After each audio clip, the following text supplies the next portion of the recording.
Pokemon Unbound, on the other hand, see, not for sale. And they completely redid it. It's not an actual game that's found on the market, but they basically, by the way, I love this simulator. You could literally place anything anywhere. But see, like, you can literally go through it. They created like a scaling system where you can actually say, okay, well, I want to be a boy or girl. I want to change the trim, this hair color, this and that. Cool. Like, it goes way deeper than I've ever seen any of the other ones go. Hello, Floaty. Floaty! Yeah, I was just really impressed. I was like, damn. But like, people in Reddit were saying like, oh yeah, the game is so involved. Like, it's gonna be a very easy, like, minimum 100-hour play game to complete it. I'm like, oh yeah, I don't have this time. Like, I really want to play it, but I will say this: I'm curious to play the new Zelda. I know I'm late to the game again on Zelda, but well, we need to do. Ooh, that's another. Hold on, give me a second.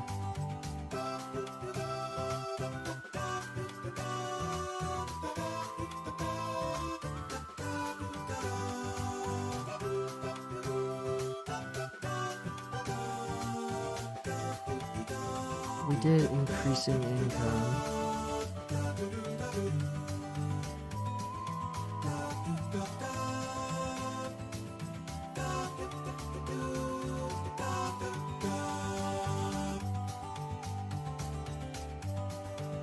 Okay. What up, Matt Keed? What up, Floaty?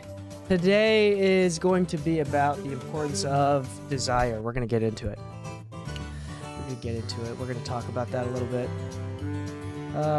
But we have tomorrow, the episode that's scheduled to go out is about deliverables, how to do cleans, what types of cuts for different companies.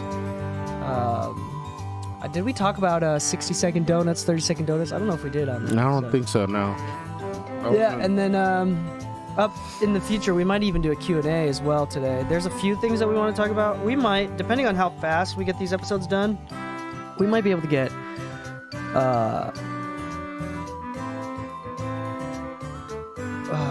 on.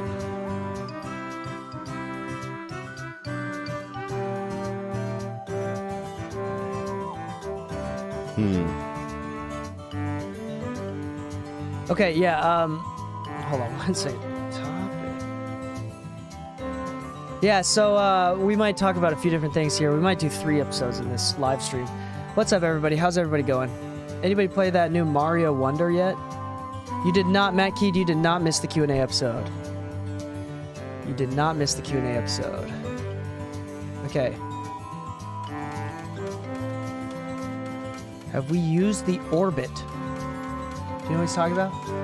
I think that's the plugin.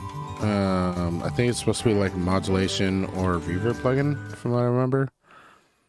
Just play audio plugin.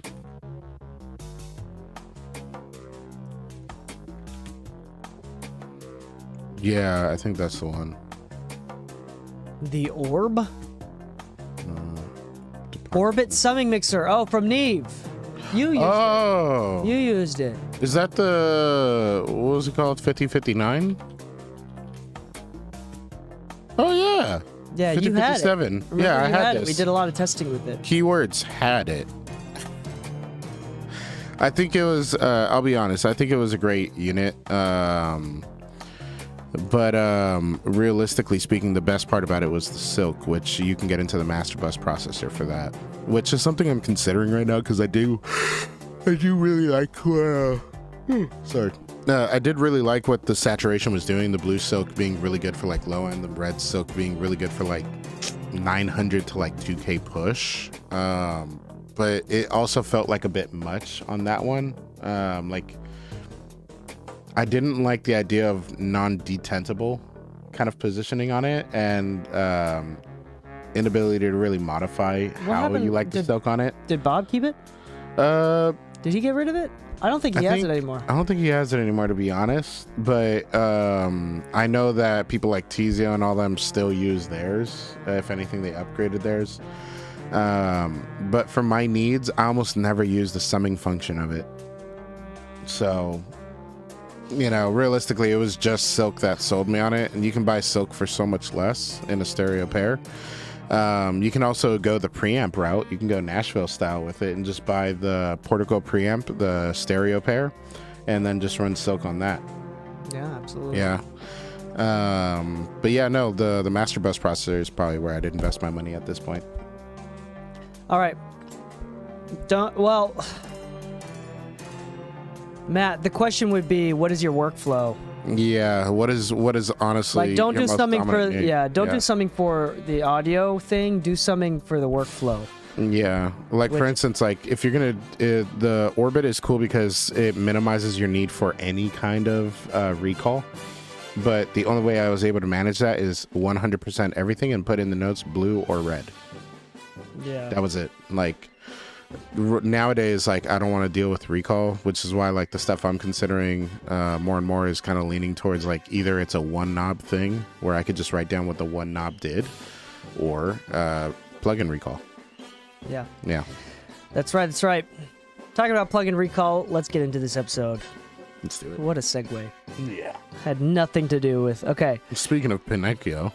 Okay, this is going to be a fairly meta one. If you stick with us, I think we're going to have a couple other useful ones. Because we also, on my list of ideas that we need to talk about, we have the Q&A, which we'll probably do next. Maybe in a couple more.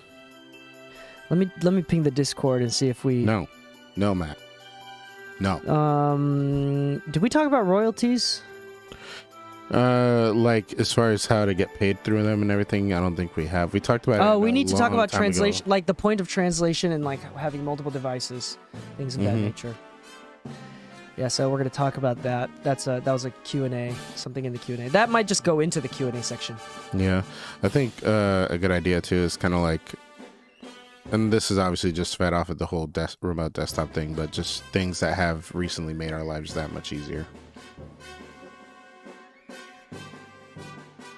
Okay, hold on, give me a moment here. No moments. My save file is gone.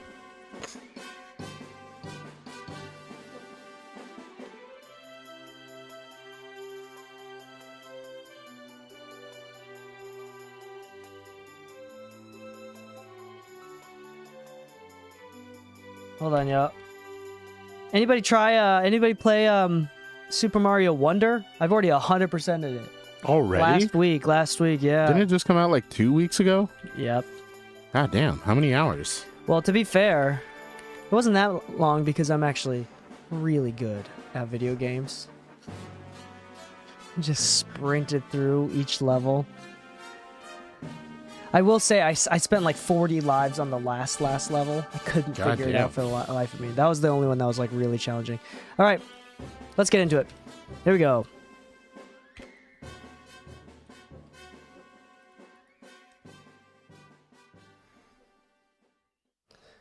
Lune. Did you check? Let's actually freshly ask chat. Oh, let's use the list that it already had. Let's see. Okay, so I never actually wrote down.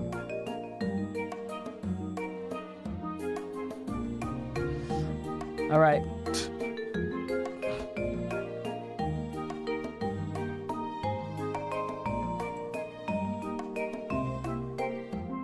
Okay. Found it? No. So I think it'd be faster at this point. Just let me see. It's okay. I'll think of one. Type it in for the next one.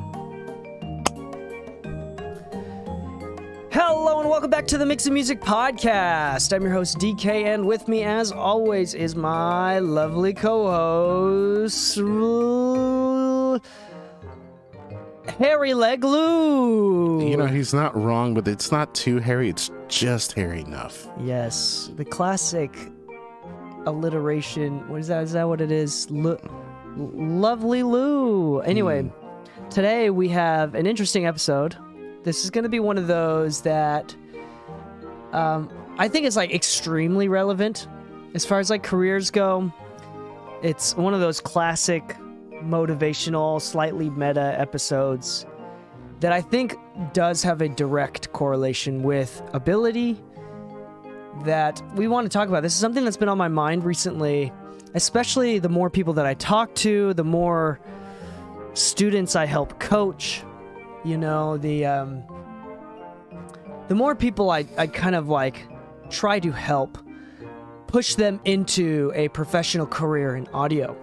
And as I see the younger generation kind of like take the reins and kind of go through everything, it's really interesting. And this is a very simple thing, a simple idea. It's talked about in many, many different self-help and business books. But the concept is still the same, and I want to break it down into a lot more like pragmatic or logical frame of mind here. But this is an idea from, The Secret, or like Think and Grow Rich. You know, the idea is about desire and knowing what you really want. We've touched on this briefly, but I want to do an episode about this, and I don't know if this is going to be a long episode. But I think that this is a self-inventory episode. Like, as you listen, I want you to ideate and think about how this applies to you, how it doesn't apply to you, how crazy you think I am, or figure out if I'm actually onto something here. The episode, quite frankly, I see a lot of people who say they want to make a living with audio, who say they want to do something with music, and then their actions are in a completely different place from their words coming out of their mouth. Yeah. And I want to do a couple things. One, I want to clarify that it's totally okay to not do music for a living. It's totally okay to do audio for a hobby, to mix, produce, record as a hobby. In fact, it might be more enjoyable that way for a lot of people. Because doing it for a living and relying on income changes the game and the mindset completely. So I want to make sure that people understand that I'm not like an elitist of any kind, or I'm not trying to gatekeep, but I am trying to say that I do think that people need to listen to their gut more, and kind of sort out the mess inside everyone's heart and everybody's mind, and figure out truly what it is that you want. Yeah. To be honest, this is kind of like a very like day 100 issue. I guess you could say day one never feels like this. This is why most people don't really deal with it right away, because you're dealing with like inspiration that is there. But once you start getting into something and you start seeing what the issues are, or like some of the challenges that come before you, it's very quickly fleeting inspiration, you know, because sometimes people are into it because they're passionate about it, and that's great. But they're more passionate about the enjoyment of it all and kind of the, I guess you could say, fascination of everything before it. But once you start getting into business, it actually changes. Like when you start having to deal with like, I'm not even going to say deadlines, because deadlines could actually make it even more fun, to be honest, like setting up a challenge for yourself. But once you start saying, you know what, I actually don't like working with certain people, but I need to make money right now. and I have a hard time finding new people, and now I got to start networking with new people. I've got to start doing this, I got to start doing that, and everything that comes with it. If you're not fully about it, it feels more like a drag and a task to be able to hopefully get back to enjoying something versus being able to take a step back. So if like it goes back to like, if you really don't want something, you'll know pretty soon. And so like we really want to kind of talk about like the mindsets behind it and kind of honestly just dive into it, because it's an issue for everybody. I don't foresee this episode going super long because it's a pretty basic principle, but I do want everybody to just like properly self-reflect about this. Yeah. Because the issue is when we do this podcast is not just about teaching mixing. It's about helping people potentially, if they desire, to create a career out of it. So that's why a lot of these episodes are practical tips in order to maintain, build clientele, how to ask for money, how to earn money, how to increase your prices, things of that nature. It's not just how to use a compressor, because you can go on any other YouTube channel and talk about that. And the one thing that Lou and I have done for sure is cut through the bullshit and figure out how to make a proper living from this. Especially in a place where, I mean, you can argue that there's more work out here in LA, but it's definitely a lot more expensive to live out here. Yeah. And I've started my career in fucking Utah, you know, like that's not like a music hub at all. It's just interesting to find all of the, you know, the things that are similar no matter where you go, and things that are like the habits that are similar across everybody that I see.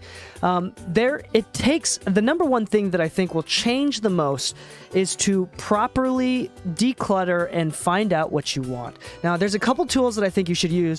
One practical tool that you should use is, I know that it's not good to be jealous, but I think you should pay attention to your jealousies. Now, this is something that I'm a big fan of. Pay attention to what makes you jealous. Like, whether you're scrolling on Instagram, whether you're on, talk to someone cool. Like, if it makes you jealous, I mean, don't act on those feelings. Don't start becoming bitter. But, like, your soul is trying to tell you something when you get jealous. There's things that I see that I get jealous of, and I rein it in, and I'm like, okay, I should probably work on this and put this into my goals and my mindset, you know, whatever I'm doing. But I will say that for the most part, a lot of people they say, like, I want to be in the NBA, but they don't put in the hours of practice. Yeah. And the hours of practice, if they truly want to get into the NBA, and more importantly, if they really believe that they have an actual shot, they will put in the hours. Yeah. Which is a whole nother thing. I mean, but the concept stands. Like, for instance, I'll use my proposal as an example. I started going to the gym before I proposed, about a year, because I really wanted to propose to Anna in a better state of health and everything, and really show kind of a better self, right? I fucking hate the gym to this day. I really don't like going. I know that I go almost every day to this day, but I really don't like going. But it's because there's something I want at the end of it that makes it all worth it. I know why I'm going, and I know what really drives the force of it all. Yeah. So in this case, we're talking about stuff that we claim to really want. You know, if you want a healthier self, then you go through kind of the painstaking work through it, you know? But it's one of those things that a lot of times, you know, people will talk about, like, you know, I really want this to work out, and they move a bit blindly, and some people move with a little more direction. But once they get to a certain point, that question kind of comes back, like, is this really something that you want? There's a few concepts, a book that I recommend that everybody read, especially because this is a quote from, I talk about this book quite often, Atomic Habits by James Clear. The quote is, winners and losers both have the same goals. So it's not goals that make a winner or make a loser, whatever that is in your definition. Yeah. It's the daily habits. I literally saw on a channel yesterday called The Morning Brew, which is a newsletter, a business email newsletter, and they said people who make their beds are 206% more likely to be millionaires. Nice. Now, correlation does not equal causation. That's different. But it was really interesting to me that they said there's like, I need to look it up, but according to the article, across everyone who's a millionaire, there are 4 habits. Again, not causation, just something similar. Let me find it real quick. But there's like 4 things that every millionaire has in common. And that is... $1 million. Waking up and making their bed, waking up 3 hours before their workday officially starts, read 30 minutes a day, and write to-do lists. So if you write pretty simple. It's pretty simple. Yeah. And here's the thing, is that those simple habits done over decades is going to change the game. Have you ever I mean, people that listen to podcasts statistically are more likely to be readers and to also be more intelligent. So, I mean, that's something to say about the listeners. Statistically, I have just fallen statistically. far below the bar. Anyway, so I know there's a lot of readers out there listening to this podcast, but once you kind of get into that reading kick and you start reading, even if it's significantly less than 30 plus minutes a day, you kind of realize, like, holy shit, like, I'm learning so fucking much. And if you can compound that day to day, every single day, like the person who reads 10 minutes every single day versus the person who hasn't read in 10 years is just like, it's like you can imagine how much of a disparity there is. Yeah. Because even after like a week of reading, you're like, holy shit, I like learned so fucking much. You ever heard the notion this person probably forgot more than you know? That I always hear that and I'm like, that doesn't sound like a good thing. That actually sounds like he's reverted. Anyway, that was a bit of a tangent, but I thought it was really interesting. The thing that I think is the most interesting is the people I love, like David Ramsey comments or like the comment on posts like that. Yeah. Where it's just a bunch of babies that became adults just complaining about how that can't be right. I don't know if you saw this. I saw this morning. David Ramsey, I need to spend money in order to be happy. I saw this on Threads today and it made me laugh because a bunch of bitches in the comments. That's exactly what I saw, which was those that say that 30 is the new 20 are just giving them an excuse to say why they took 10 more years to do what a 20-year-old can do. And everybody in the comments was like, well, you know, the economy, this and this and that. I'm like, you know, when I was 21, I met my first business partner. When I was 22, I owned my first full-fledged recording studio. When I went to college, I was more educated than most of my classmates because I actually put the work in before I actually went to school.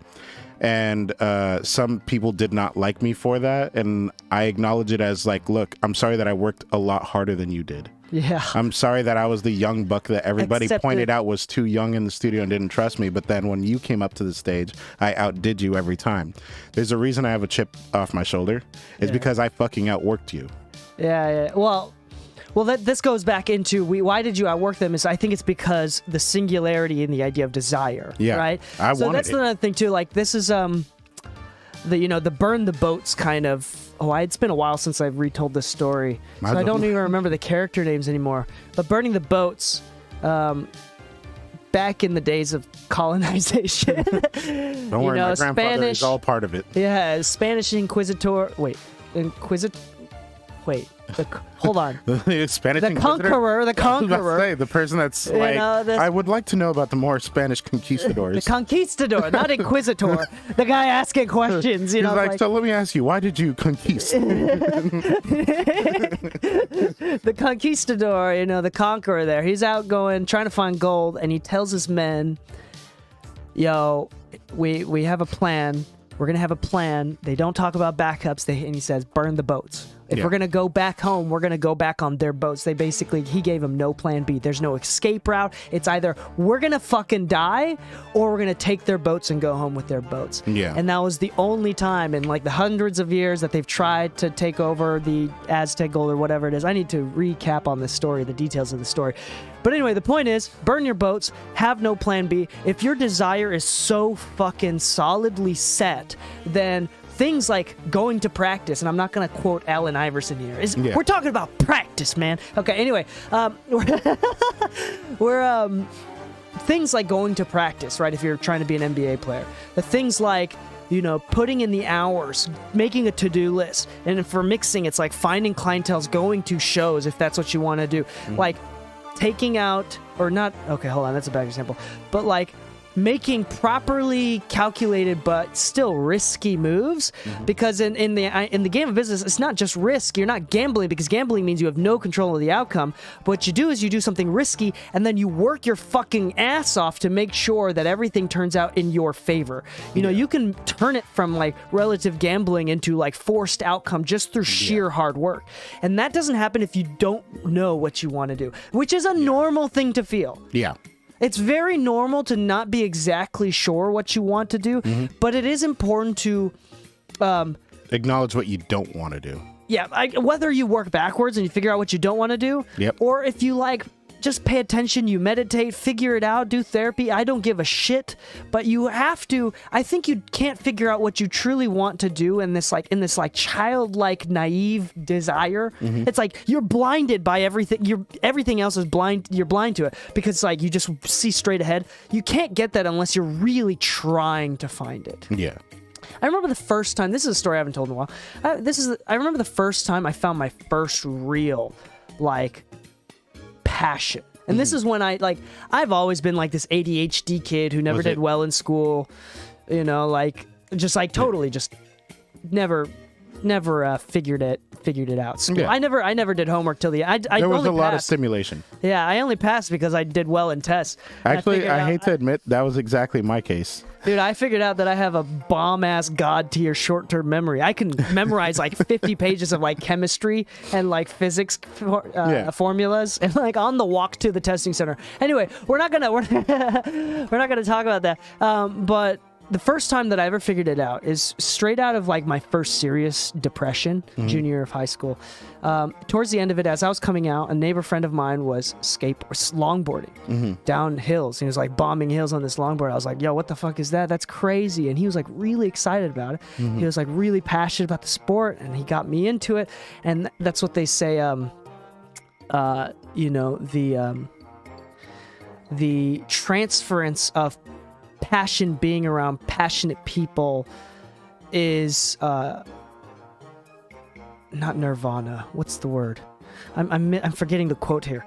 Anyway, that level of inspiration, he like transferred it to me. So I was like feeling really inspired, and for the first time ever, I found my first passion. I mean, every day I would practice longboarding for like 8 to 12 hours. Like even like during school, like sleep became something scientific because I noticed if I slept less than 6 or 5 hours a day, I could not practice the next day because my balance would feel off. Yeah. So it's like, and then my sugar intake, my caloric intake all became formulaic because to optimize my practice of longboarding. The neighbor, I would like not like be a cartographer here, but I would like map out the best neighborhoods with the best hills to bomb, which hills like had the best like pavement that worked well with the wheels, and like I would like, you know, watch review videos and like take notes and like figure out for myself which wheels and boards work best with this kind of sort of pavement on which streets, and it became like really scientific. And within a year, I had sponsors and I was winning money. So before the end of my senior year, I had been put in so much passion into this one singular idea that I maximized my enjoyment, and I started making money from fucking bombing hills. Yeah. That's what it was. And I was like winning competition. That sort of, and you can even tell that I was really passionate about, because in every single conversation that I had, even with non-skateboarders, it became a natural thing that came out. Yeah. It really came out in my conversation, like, hey, Lou, how's your day today? You know, when I was bombing this hill today, you know, or like when I was dying, and I like somehow related back, and I wouldn't do it on purpose. I wasn't trying to teach anybody anything, but it was just like, you could tell that I was just really... Yeah. That's all I thought about. There's times where like I dreamed about how to do a trick, and like gravity, I figured out how gravity works and like how to remove friction, and like anyway, how do I get the wheels to spin out in a specific way, and I would land the trick first try. The next day, just because I dreamed about how it would feel, like the sensation. It's that level of passion. It was the first time that I ever figured out this is what it feels like when you really like the hyper focus. Yeah. It was so blissful. I was so naive. I just didn't realize like how much hurt I could get in. You know, I didn't realize like how much, you know, I wasn't thinking about anything other than how to optimize my skateboarding. And it was probably one of the happiest I've ever been in my life. That that blissful naivety added to the joy that I experience day to day. I think about that from time to time, talking about how, how I found that passion, how I was able to utilize that passion, how I was able to build it, and what true passion feels like. Yeah. Lou, what was one of the things in your life? Is there something outside of music, before music, or with music in itself? Like, what was the first time that you were able to tap into your, ability to hyper-focus? So it was actually skateboarding.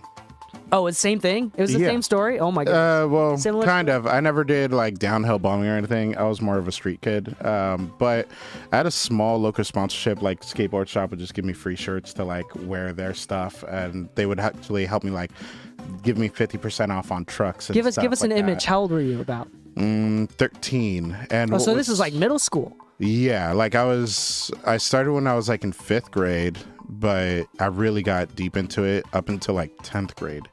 At which point I almost broke my leg and I just stopped skating. But I'm not gonna lie, 2003, 2004, 2005 timeline. We're talking about skateboarding was big. Tony Hawk Pro Skater 2 and 3 was out. Oh, ska music all the way. Ska music all the way. Yeah. So it was kind of a thing that I got into with my friends, but it was one of those things where when you're skateboarding, you're going to eat shit. You physically get hurt. You scrape yourself. Like I said, I almost broke my leg. That's what got me to stop. But it wasn't a question of career more than it was a question of I actually really enjoy doing this with my friends, and I think that's why I stopped. I knew the difference between passion and goal. That's where my first real big passion came from, and where I can actually say that I was okay with stopping it. All the friends that I would do it with at the end were no longer skating anymore, and part of the passion was that, right? It was more of a way of me spending time with my friends, which is totally okay. And I actually got really good at it. The way, I was doing what is it, indie variables and shit like that, or reverse. What is it when you do it? When you're reversed, I forget what the term is. But I was a downhill guy, so these. Don't... Yeah. So doing flip tricks and stuff was fun with me and my friends, and trying to find ways oh yeah, maybe we should do it off the bench. Oh, let's go to the park. Let's do this. Let's do that. And, when you're trying to ollie over a 12-step staircase and you could really eat shit, but you're just having that much fun, you don't really care about the danger that's in front of you. And that's the difference between really being passionate about something and just doing it just because it's kind of cool. If you're doing it just because it's kind of cool, you don't really take the risk. Yeah. You don't. You have to really enjoy something or see the benefit in something.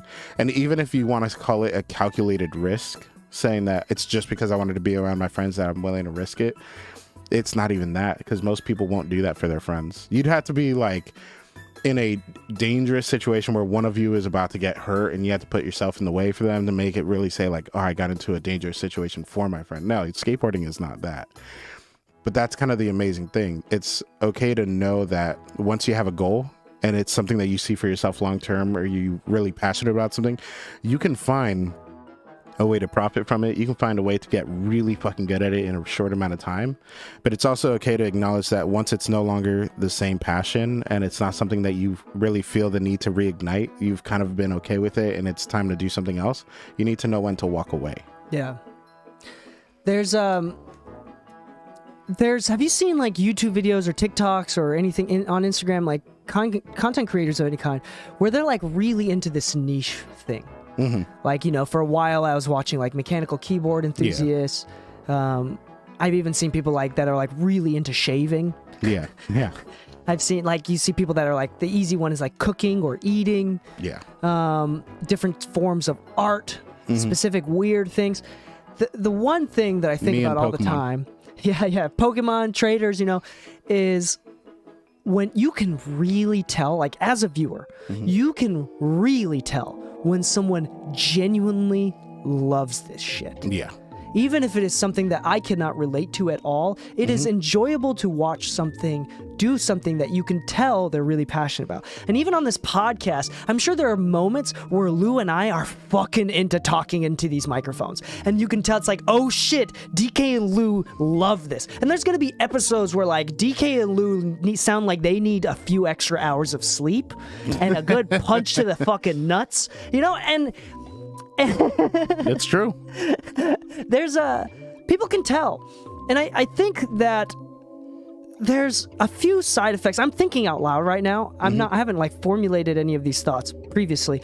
But one is the happiest that I've ever been, like on like a very philosophical point of view right here. Like the happiest that I've ever been, the most that I've ever felt like satisfaction with my own life is when I found something that I really like and I hyper focus into that hobby. Like when I first started running and I was like fucking obsessed with it, I was like really in the moment, just really enjoying it. And I have a hobby of collecting hobbies, so I have a new hobby every few months, and it's every single time I find something that I get really into, there's like pockets of like blissful joy that I have. There's another thing too, in the long term with music, which has like been my longest passion, right? And I'm discovering many passions that stemmed from music. There's also like this level of naivety that's like you don't care about all the bad things that are going to happen. You just care to get better, care to do more with it. And that desire for improvement, which is the most healthy thing ever.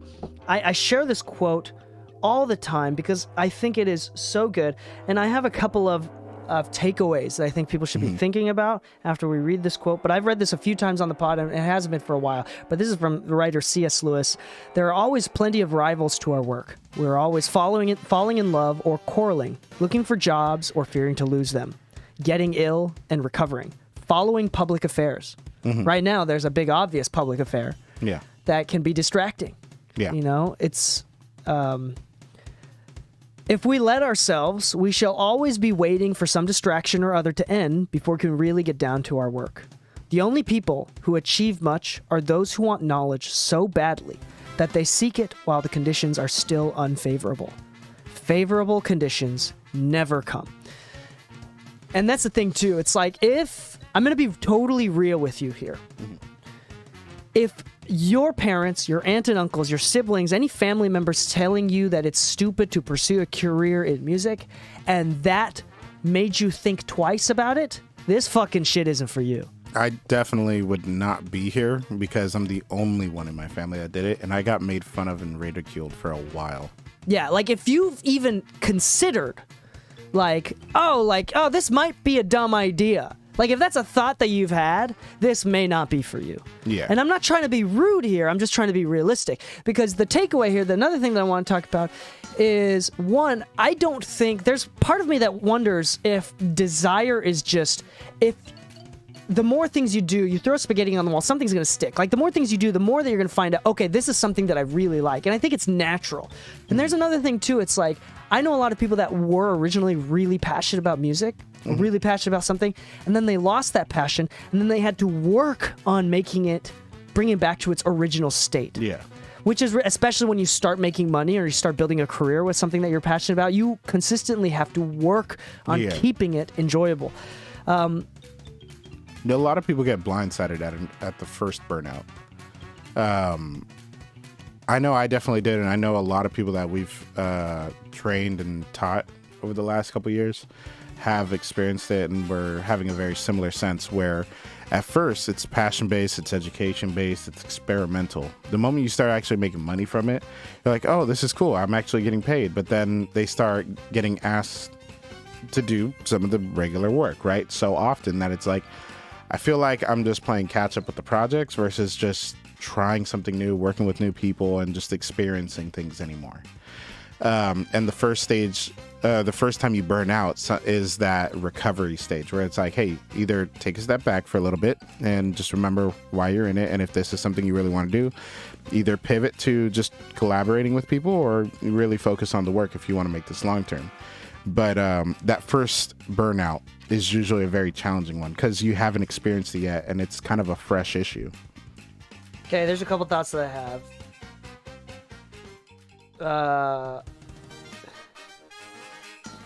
Okay, so the first concept is I don't think passions, when properly pursued, I don't think passions should be forced. Yeah. Like, it's not a logical decision that you make. It's something that your heart, your soul decides for you. Yeah. And you'll find yourself walking in that road without even trying to. Like, you didn't even realize it. And you're like, holy shit, I really enjoy this. In fact, that may not be something that you verbalize or that you properly think. Like, I really enjoy this. You just kind of catch yourself being interested, being pulled by this thought. Yeah. So, number one, I think people should be trying different things. And if it's music, it may not be producing, it may not be songwriting, it may not be mixing. It could be accounting. You might be able to find a fucking passion in the nerdiest shit, for example, vocal tuning.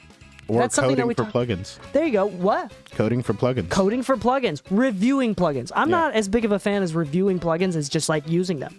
And there's more like time, like honestly speaking, I don't think so. One way is that you should try more things. And again, this is part of the reason why we talked about how you shouldn't force a niche as well, is because the more things that you try, you're going to find out that you like specific parts of the work more than others, or you may find out that you like fucking pickleball more than music. And that's okay. Yeah. It's okay.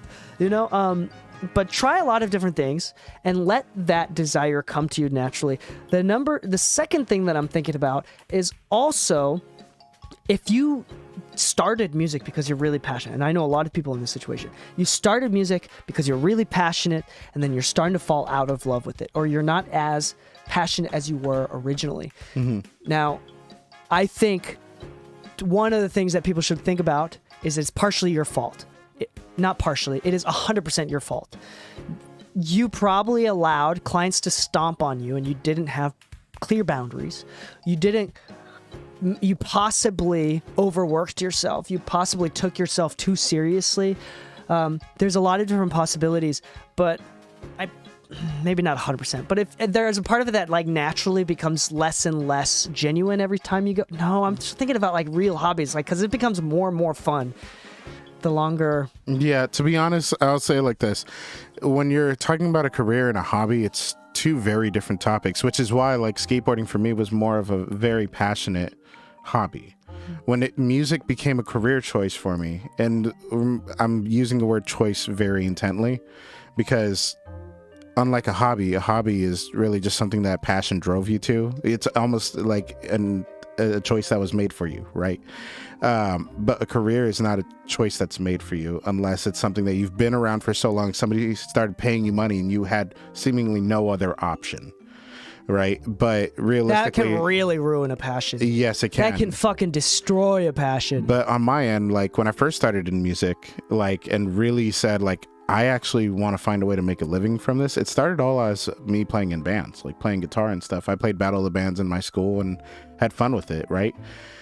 But I started wanting to get more into like gear and building my own studio. And one of my first goals was to own a studio before I was 25. And like I said, I had it when I was 22. And the funny thing is, like, the only reason I think I could have made that possible so soon is because I actually got into knowing, like, what gear does what gear is valued for what reason. Why is it that this piece of gear is so highly sought after, and what is it about its components that people are really interested in? Why do people keep bringing up St. Ives or Carnhill or any other Transformers from, like, vintage Neve stuff? And why is it that there's such an argument between whether you should upgrade to Burr Brown op amps in your old Trident A20s? Like, why does any of this information ever matter? And the funny thing is that actually led to my buying and reselling business and everything, where I actually managed to pay my own bills while keeping the passion alive, because I didn't have to force myself to mix songs I didn't care about. I actually found a way to make money and stay into mixing and mastering without having to force mixing and mastering. Mm-hmm. You know, so funny enough, sometimes your passion will drive you to find a method to stay in that doesn't actually correlate 100% directly in the path, but will support 100% of the path. Because of all the gear knowledge and all the buying and selling I had, how much gear did we have in the studio that was just already inherently there? It wasn't because I had a studio at the moment when we opened it. It's because I bought and sold so much that I knew what pieces to hold on to. Certain pieces just had value and were actually good, and other pieces were just fly-by-night pieces. Like, they were good, they were trendy, but once the trend was gone, nobody cared about it. But this knowledge, this like deep dive into like what worked, what didn't work, what sells well, what doesn't sell well, all came from my passion in music. And funny enough, that's what actually financed my ability to stay in this career. Once again, if you're passionate about mixing and you're having a hard time mixing at first and finding work for mixing, and that's what's burning you out, sometimes taking that step back and redefining how you make your money right now while you build your goal, while you set your systems in place, actually helps keep that passion alive, because you're not burning yourself out taking every worst project. Like I recently accepted a project that I would say no to, but I accidentally misquoted, and I felt more wrong going back and saying, hey, I'm sorry, I actually can't take this, let me refund you. I felt worse about doing that because I set my career based on like helping people and supporting, and I don't want to the point is you misquoted. I misquoted, and that's on me. But because I have a specific goal in mind and I have a certain image I want to create or have created, whatever, I don't know what people see. I can only see myself for myself, right? But point is, like, realistically speaking, I am intently moving towards this goal. So I know I make my money from so many other things at the same time that, like, I would much more happily say no to projects I don't want to be involved in. I accidentally said yes to one not knowing. And, well, those are the type of decisions that done consecutively can really burn you out. You got to be careful. Yep. And that's why my burnout stages don't come as often as they used to by a long time, because of these boundary setups and everything. Yeah. And that's where that step back comes into play. Like, if you're burning out, just take a step back, help you recalibrate, because that passion could be gone so quickly. Yeah. Yeah. There's so many pieces of advice that we can give. But the point is this: if you really want to do this, then figure out a way to hone your desire. Yeah. Really, really dial into it to become aware. Try to get into the present moment. Don't be worried about the future. And if you really find that nugget of gold, that what it is that your mind, your spirit, your heart really truly desires, once you find it and you put all of your effort into it, it should feel effortless. Yeah. It's really interesting. The idea of only getting 4 hours of sleep, not that you should do this, but the idea of eating only Little Caesars every single day, not that you should do that, becomes, it's not even a thought that you have. Yeah. You know? And I'm saying it is going to be different for everyone, but I do think, coming down, being realistic here, there's a lot of people who say they want to make music for a career, but in their minds, they don't. There's some sort of cognitive dissonance. There's some form of anxiety. There's some form of, like, their heart and their mind are conflicting, and it's okay. The first thing I want to say is that it's okay. Doing music for a hobby, not worrying about it, turning it into a healthy form of expression is going to make you feel better, and quite honestly, might even turn into better music. I don't know if you've noticed, but, like, some people we know treat what we would call their career as their hobby. Yet even in their hobby, they've managed to find such success because they approached it with just passion, that it just kind of inevitably, everybody else sees them as like one of the working professionals, but for them, this is actually the side thing they do. I know a lot of people like that, like fashion designers who produce music, but they've got big placements, but it's more because they just worried about their relationships and maintaining their happiness in doing it. They said, if I had to do this every day and I had to sign a label contract, this is not what I would want to do. And that's totally okay. Yeah, and I do think, just like those people that you're talking about, the number one important thing is to take care of yourself and figure yourself out. Yeah, Do some meditation if that's what it takes. This is one thing that I think is super practical that everybody should be taking away, especially in our creative industry. You know what's fucking the most selfish thing ever? Me? Yeah, you, Luke. I'm just kidding. Is when you know you need therapy and you decide that you think that you don't need it, so you're just a dick to everyone around you. Yep. Like, so now you're purposefully avoiding therapy, and you're just accepting that you're just gonna be a fucking weight on everybody's shoulders. Yeah. Instead of doing the work and going to therapy. Like, that is the most selfish thing ever. Like, you're like, out of pride, you're like, hey, I'm not gonna do therapy because I'm a man or whatever. Yeah. And I don't need it. I'm okay. I'm fine. And that pride leads you to be a burden on everybody else. So that's the most fucking selfish thing ever. if you need therapy, do the work and get it. I don't give a shit how hard it is. Like, whatever it takes for you to pick up that phone and start calling, making appointments, call your insurance provider. Most insurance, like, depending on your insurance, it's free. Taking care of yourself, if you are religious, like getting in tune with your like whatever it is, if you feel so inclined to, if you're not, fucking meditating, getting really present, whatever it takes to get your shit together, to clear your conscience, to slowly, bit by bit, if all you can do to get back in control of your life is to make your bed in the morning, if that's the only thing that you can do, your kitchen is a fucking mess, you haven't done the dishes in months, but you're able to make your bed this morning. Like, if that's what it takes, start somewhere and get your fucking shit in line and really figure out what it is that your heart wants to do and choose your sacrifice. That's a quote that I really love. Choose your sacrifice. You're going to have to sacrifice something, but the cool thing is that you get to choose it. And the even cooler thing is that if you choose the right one, and if you really line up your desires and it's really in tune with your heart and your soul and your mind here, it doesn't feel like sacrifice. Yeah. And that's one of the things that I want to be clear. It's building a career in music, there's been lots of ups and downs. But at the very beginning, especially like the first 3 to 5 years, I'm sure was the most blissful thing that Lou and I have ever done. Yeah. The concept of like not being able to, there was the stress of not being able to feed our families well, hold on. Well, I was married like really young, and I didn't start music.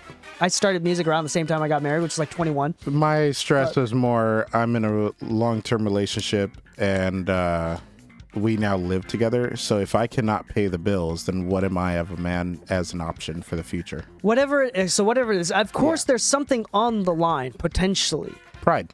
Yeah, pride and just, but those things aren't scary if you're properly aligned. So one is either get aligned, if this is something that you know you really want to do, figure out how to get aligned, or two, accept that this isn't the thing that's going to get you aligned. Yeah. And find something else. And that is totally okay. Yeah. It's totally okay. And that is the one thing that I find in every single person that has figured out to do mixing or any sort of audio production, music production at a high level is I find that they were perfectly aligned and they never had any second choice. There was no plan B. There wasn't any fear that took control of them. Mm-hmm. And two, they've constantly been actively working on maintaining that level of passion. Mm-hmm. I can't name a single person who's doing this at a high level and making a sustainable income off of it that hasn't gone through a major down, that hasn't been burnt out. But the one thing is that they continue to work through the burnouts. Yeah. And they look back at the times that they almost quit in pride almost. It's like, I'm the fucking shit for not quitting. Yeah. You know? Well, can you imagine where their career would be if they just stopped? Yeah. No, or they would just go back into obscurity. Yeah. Go back into obscurity. Yep. It's not even, there's nothing wrong with stopping. It's healthy to stop, but you got it's working on it. This has a lot of parallels. A parallel thought that I'm having is marriage. Mm-hmm. Like this is something, I'm being dead serious here. This is something that I've been thinking about a lot. I'm more in love with my wife more than ever. It's crazy. And this is something that I say every once in a while, but in the 8+ years we've been married, I have never once fought with my wife. Not a single time. We've had disagreements. Mm-hmm. But I've never fought with her. And one, I know what you're thinking. Definition of fought. Calling each other stupid, raising our voices, yelling. Okay. Raising voices. Name calling and raising voices. I think would happen naturally depending on your history, your family dynamic history. But calling each other stupid and stuff like that, definitely an extreme red flag. Calling. Yeah. Yeah, and I think anybody that, you can infer, and this is correct, it's not because of me. I'm fucking batshit crazy. It's not me. I'm just insane. Yeah, my wife is the cool one. I'm not gonna lie to you. She's so fucking cool. She'll think about what we're talking about, and then she'll be like, "Oh, this is not worth putting energy into this conversation." In a good way. Yeah. It's this actually doesn't affect our lives at all. Yeah. And then just moves on. She's so much cooler than I am. Anyway, the point is,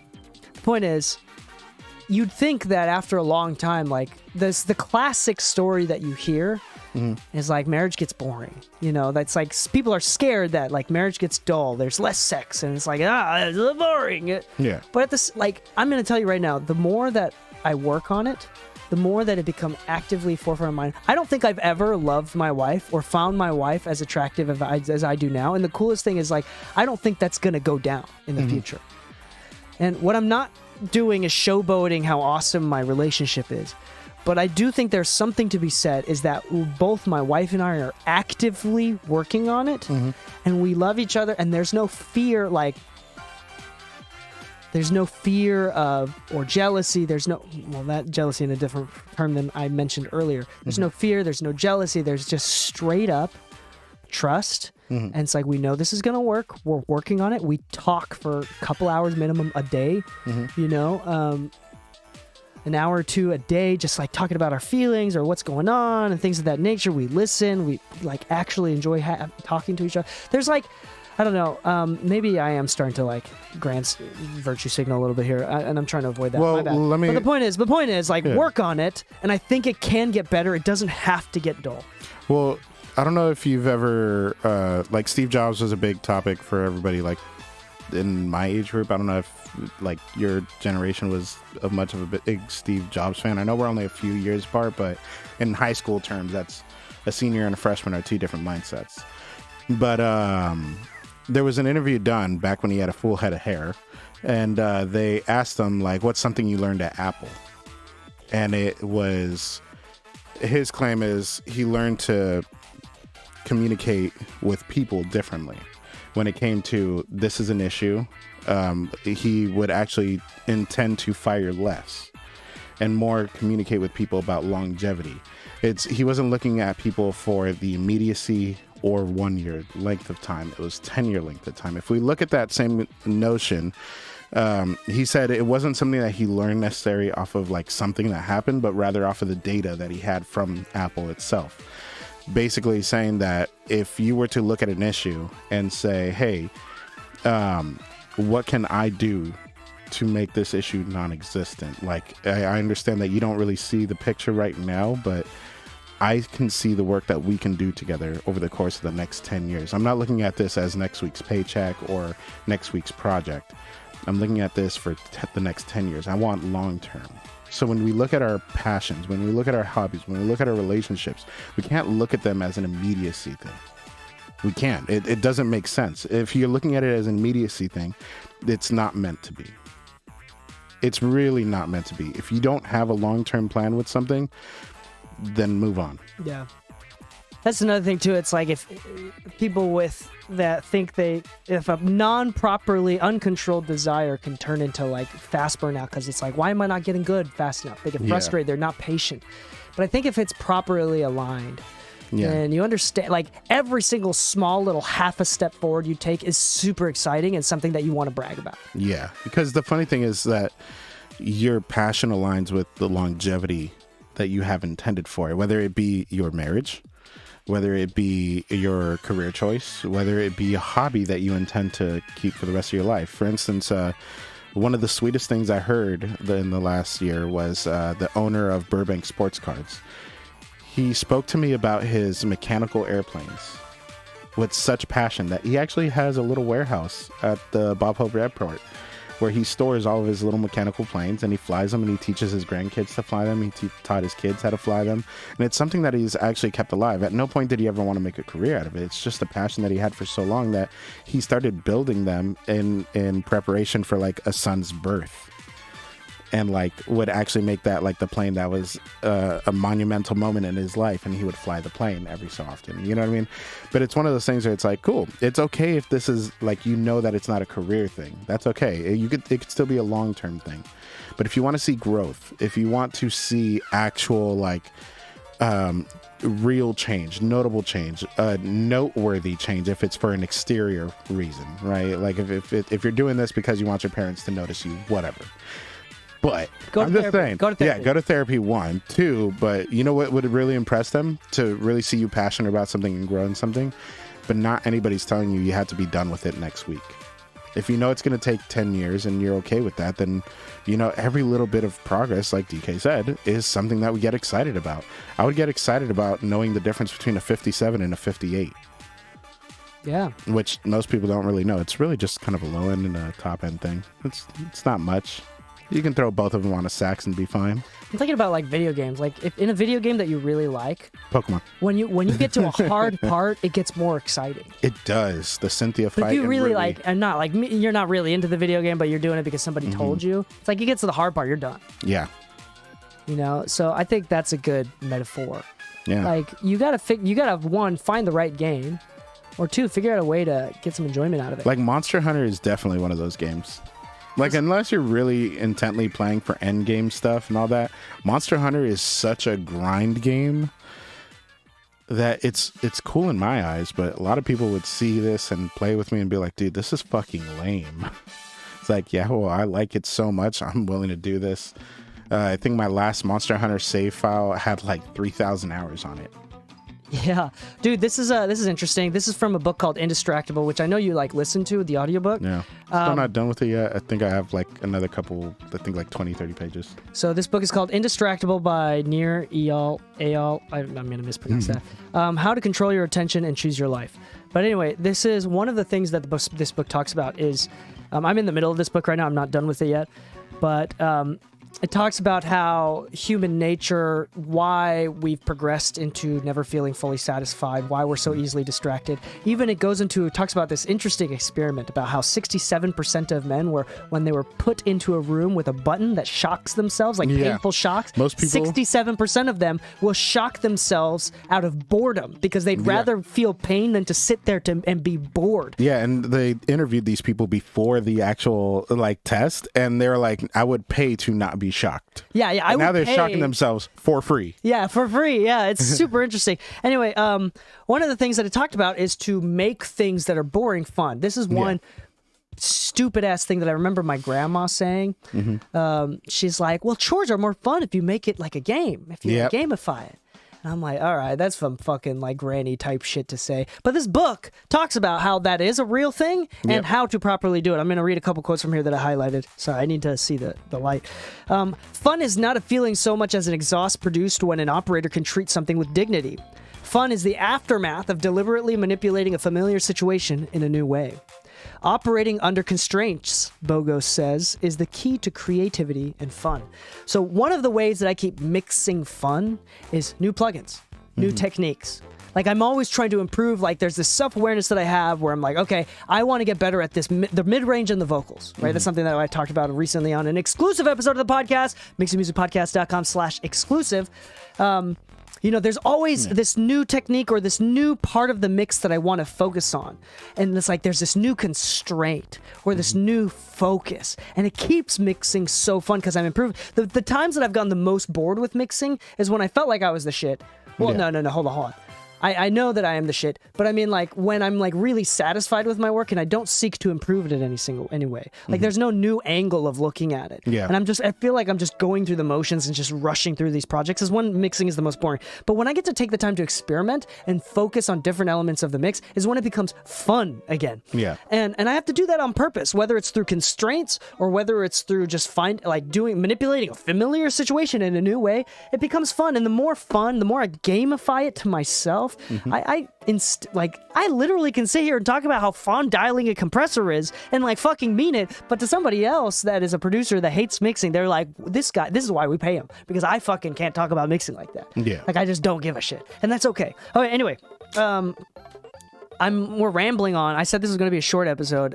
We've done a terrible job making episodes short recently. When we first started the podcast, it was like 20-minute episodes, 20-minute episodes. Yeah. What the fuck happened to that? Anyway, Lou, any closing thoughts? Honestly, just be honest with yourself. That's kind of my biggest thought. I think a lot of people kind of put too much weight on growth in a very specific nature. And I think that's really the reason why a lot of people kind of fail to their own, I guess, desire or goals. A lot of times we're like, oh, we want the Lamborghini. Okay, but the Lamborghini has nothing to fucking do with music. That has nothing to do. I want the big house. That has nothing to do with music. Your passion, your career have nothing to do with the objects you own. It's good to like be clear with what you want. Yeah, like, it's cool to know what you want, but your want has nothing to do with the work itself and your enjoyment of the work. If you wanted a Ferrari, you could also buy a Ferrari as an actual electrician. Did you know that? Did you know that you can get a job that pays about $200,000 a year without college education as an electrician? So what the fuck are you doing in music? until like 2009. Anyway. Well, no, if you were to work with like power plants, they pay pretty high because of hazard pay.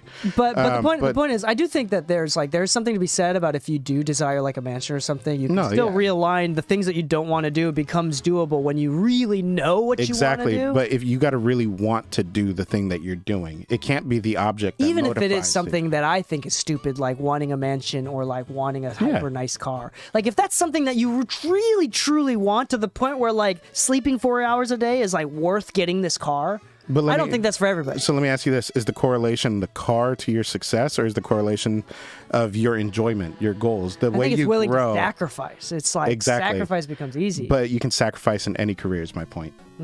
You can sacrifice in a career that you can grow in faster, significantly faster. Music is one of those things that if you burn out, the passion is gone, and then you can actually tell in the work. Yeah, it's very passion driven, the outcome that you give people. Yeah, there's definitely a balance there, like enjoying the process versus wanting a specific outcome. Exactly. There's definitely a balance there. Like you need a little bit of both. Now, if you're a mixing engineer and you love mixing, right? You can still want a car. You can still want a house. You can want all the things, and you will realign everything in your work to do that. But the moment you start hating your work, the less you're going to want to actually do it. Or you realize, that's actually another thing too. It's like if you really truly desire a home, right, in California, you want to buy a house in California, and you want to do it like you're doing it through audio or music, you're gonna quickly be able to like, oh, you know what, I'm not enjoying music as much because it's getting me to my desire slower. And if I were to be an electrician, for example, right, so it's like, but for me, my end goal is I want to do what I want, make a living off of what I want to do. Exactly. And for me, I most personally enjoy the work of mixing, like the work itself. And yes, I want a house, or like I want, and that's to do nothing wrong. But now you're better aligning your goals. I want to get there through a specific path. And exactly. I'm really, so it's like there's something about it. So there's a difference, and you need the yin and yang of that situation. Yeah, you need to know why you're doing what you're doing, and it's okay to have goals at the end. If your reason is because you want a Ferrari, that's totally okay. I cannot relate, but I'll be honest, I'm much more of a Lotus fan, and it's much more economical. Well, you can buy a Lotus for 80 grand. Have you heard who was it? There was the Two Bears, One Cave. No, I've heard of Two Girls, One Cup. Oh my, shut the fuck up.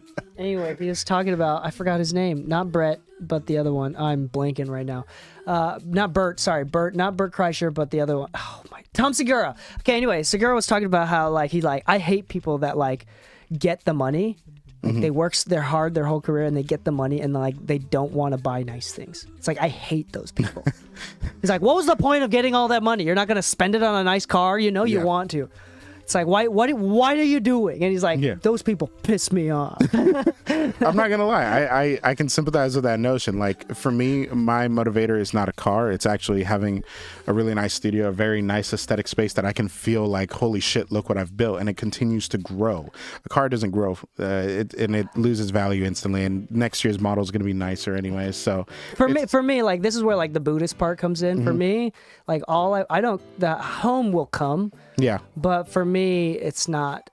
I don't care for nice things. I just want a happy family, and I do not believe that there is a correlation between nice things and a happy family. There is not. But for me, I like to. If I had to spend my money, I would love a really nice studio. I would love to have like all the gear that has inspired me over the years. I would like it to be my museum of growth.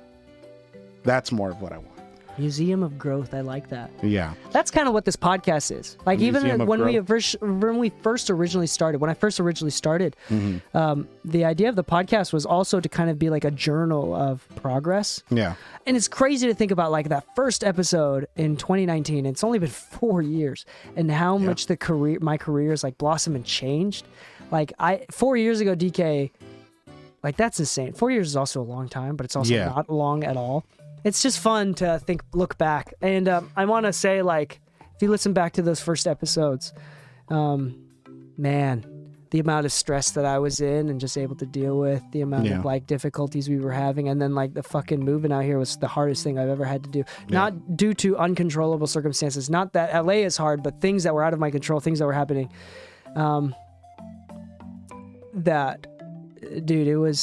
It's kind of crazy to see how much progress we had. I don't know, something about what you said, the Museum of Progress. I kind of feel like that's what this podcast is. And it's fun. I'm sure that there's people listening to the pod that have been a part of my entire journey. And although I don't deeply talk about personal things that are going on all the time, but like there was levels of severe depression when we were like still going. And I wonder if people could tell and point that out and we were able to still get through it. Anyway, let's end this episode before we get on even more tangents and talk about things. ADHD is a tangent in itself. Yeah. This episode is brought to you by the Mixing Music Podcast. Did you know we have exclusive episodes? If you want more specific technical tips on how to improve your mixing, go to mixingmusicpodcast.com/exclusive for 2 exclusive episodes every single week. Me, James, and sometimes Braden will break down technical tips given by various engineers, and we break down how it works, the takeaways, the homework. You get homework every single week, technical tips on how to improve your producing, mixing, mastering, specifically mostly mixing. And I think it's super phenomenal. It's $4 a month or $40 a year. It's literally the price of a cup of fucking coffee for, I think, is great technical information. Less than a cup of coffee, and depends where you shop. Yeah. So I really, really love it. I think it's a really great resource. Once again, mixingmusicpodcast.com/exclusive for those episodes, access to those episodes. And on that note, also a free way to support us. Subscribe to our YouTube channel, leave a 5-star review, leave a comment, whatever. Those things really do help us out. And on that note, happy mixing, my friends, and stay saucy. I really need to pee. What's going on, Cam, Geba, Matt Keed? You and me both. Yeah. It's crazy. This episode was fun. Yeah. What up, everybody? How's everybody doing? I see we got a few people going on here. Everybody say hi. I am like needing my 5th shot of espresso for today. I think I'm only like 2 in, but I'm willing to take 3 to the face.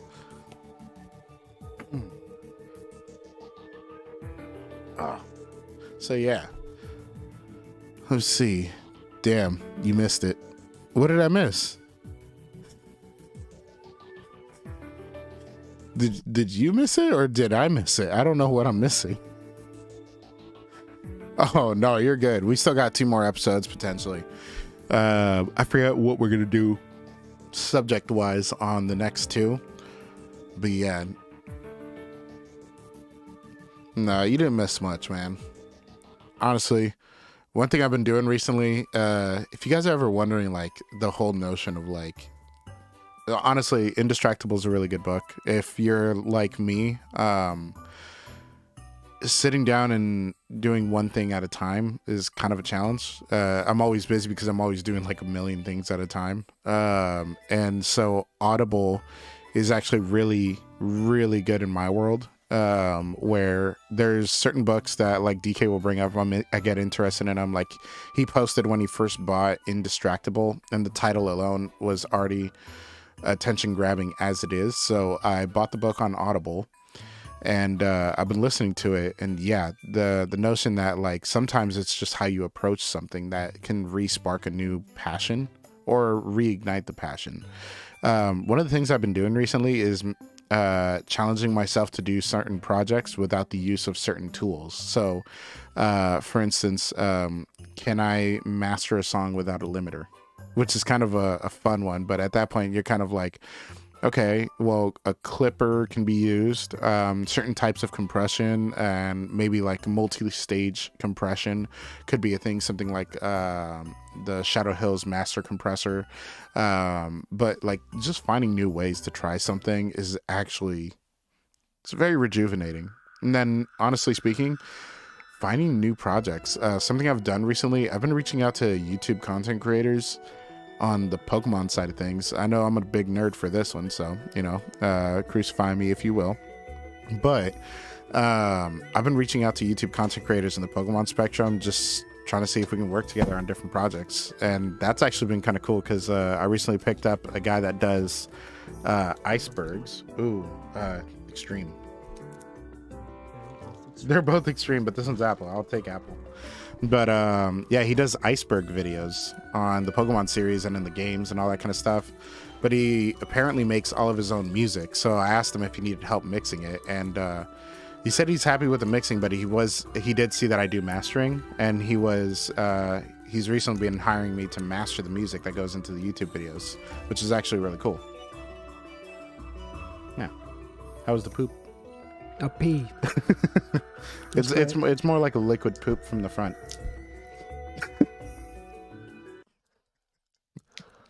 What the fuck?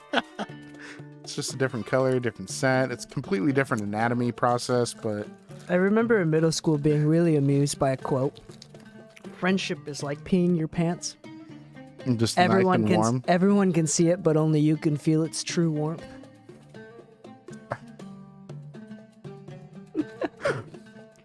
I hate to say, but that completely aligns. Except, are you really embarrassed of your friendship? I guess it depends on your friend. With you, yeah, dude. Yeah. Fucking nerd. That's so funny. All right, let's get into this next episode. Have you heard about The One Thing? I haven't. Have you heard of it? I got your one thing right here. No, I'm just kidding. Whoa, hey man, it's not that long, so I couldn't be that high. Wait. Misconstrued. Hold on. Wait. Should we do the Q&A episode? I think I'm kind of like burnt out. Maybe this. Let's see here.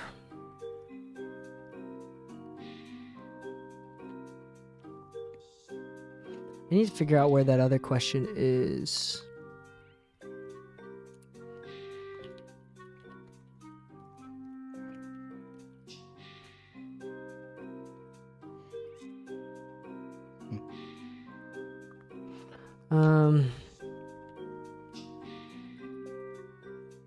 So, I know you're not much into Pokemon at all, but I know you're into artwork. And there's something to be said about like certain cards having no value and certain cards having value when you look at their artwork. Because some of it's all just hype and some of them is like really, really dignified price points considering the artwork that's put into the card, right? On a collector standpoint. So this is a scene of Mewtwo fighting Charizard, and there is a parallel card where it's a Charizard card where this exact scene is played in the mirror image, right?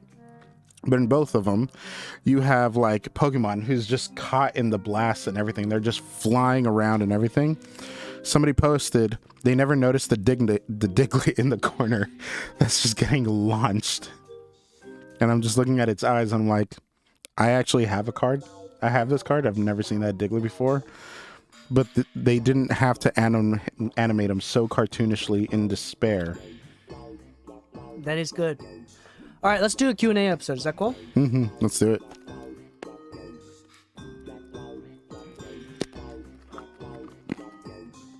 There's one more question I need to find, actually. I think the impatient part of me sucks at sucking. I am chewing the living shit out of this warhead. Oh, you already ate it? Yeah. I'm chewing the living shit out of it.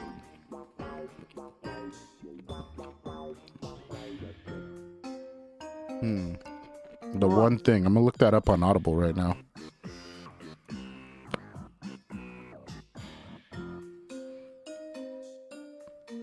Hold on.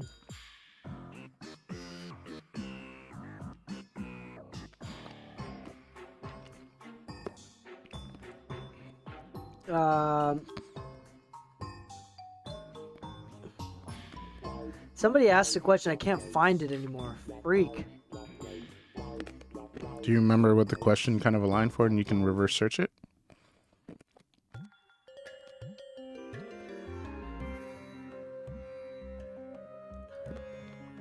I don't remember. Okay, whatever. The I can't one find it. I thing, can't find surprisingly simple truth behind extraordinary results. By Gary Keller and Jay Papasan. Narrated by Timothy Miller and Claire Hamilton. it. Here's a warhead. Also,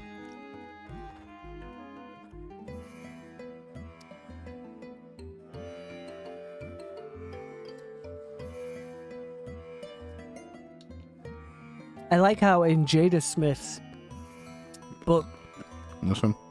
she just outs herself as a bitch. And the title's called Worthy. Huh. Granted, probably the marketing. And granted, I am a fool because I made an assumption without even reading it. But I do know You on fool. the news, the way that they're marketing it is that apparently in the book, she talks about how her and Will have been separated since 2016, so years before the slap.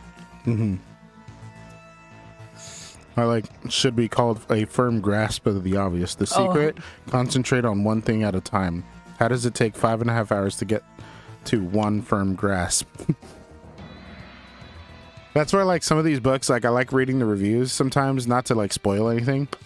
But, like... But to spoil everything? No, I'm just kidding. No, it's like, if somebody says, like, this is my issue with the book, and I know that going in, it's like, okay, just be aware of, like, certain things. Yeah. Yeah.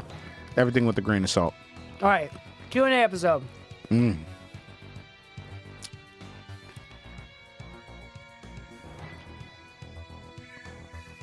Never finished. David Goggins. That's the second one. Can't Hurt Me? The woman You in gotta listen to Can't Hurt Me. Is that somewhere on my page right now? Nope. Go to David Goggins and look at the other book. Can't Hurt Me, dude. No, that's it. Wait, I saw two of them. Why is there? No me puede lastimar. We got 20,000 ratings. That's not 20. That book. That's not 20. That book, almost 20. That's 200. That's 200,000. Holy cow. That, I was about to that say, you're book is missing a great. zero. That book is fantastic. If you want to, I'm telling you, get that one. And the Wait, did I audiobook already is have it? actually- Because it didn't say purchase. It just said download. Did Yeah, I already you did. have it?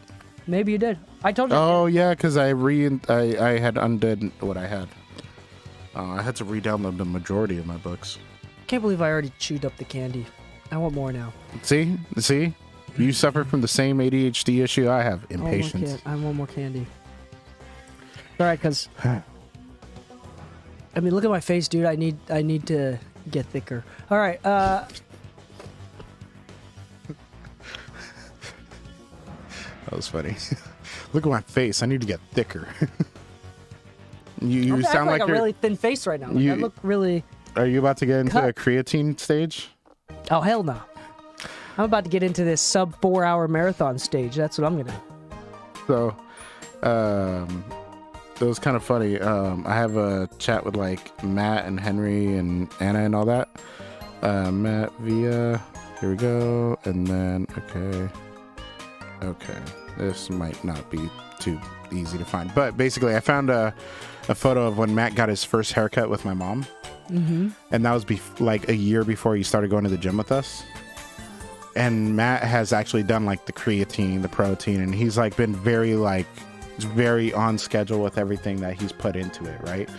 And so like when I see his face now and I look at that photo, I'm like, oh my god, it's like little baby Matt. Oh, nickname, Lou nickname. Oh yeah. Actually, chat sucked on this one. I'm not gonna lie. Check this out. Okay, while you find it, hey Delta Crab music. Delta Crab music.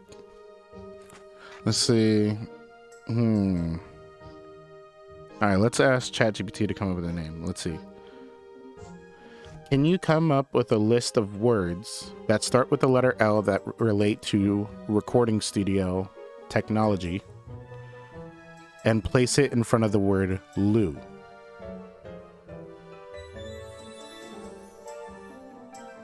Lou mix, Lou track, Lou mic. That's not in front of the word Lou.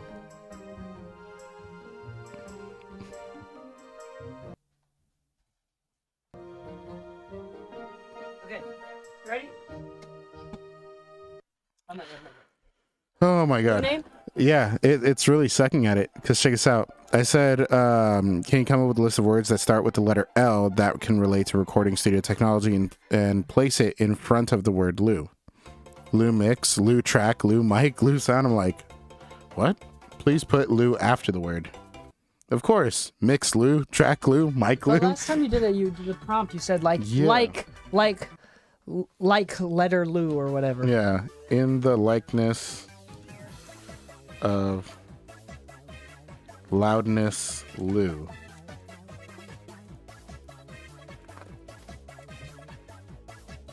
Okay, if you'd like to be known as in asterisk.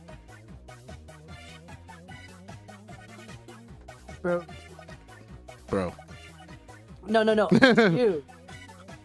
Bro, if you have a question or need assistance or anything, don't hesitate to ask. I'm the likeness. Dude, you're giving ChatGPT the hardest time. I know. That's why. All right, let's get into it. What do you want to do? Let's do... I have a nickname for you. Okay. Legitimate Lou, as opposed to illegitimate Lou. Hello and welcome back to the Mixing Music Podcast. Oh, wait. Psych. We're going to redo that because I wasn't recording. On video or audio? No, I was doing the audio, just not the video. Oh. Okay. Hello and welcome back to the Mixing Music Podcast. I'm your host, DK, and with me, as always, is my lovely co-host, Lou, the king of typos. Yes, actually. I rely way too much on voice to text, and then I don't proofread my stuff. So sometimes I'm texting people very serious things, and they come out very questionable. Yeah, I like. Very questionable. We were just using ChatGPT to ask a simple question, and ChatGPT was not able to get the question. Anyway, let's get into the episode. This is a good episode. This is going to be a Q&A episode.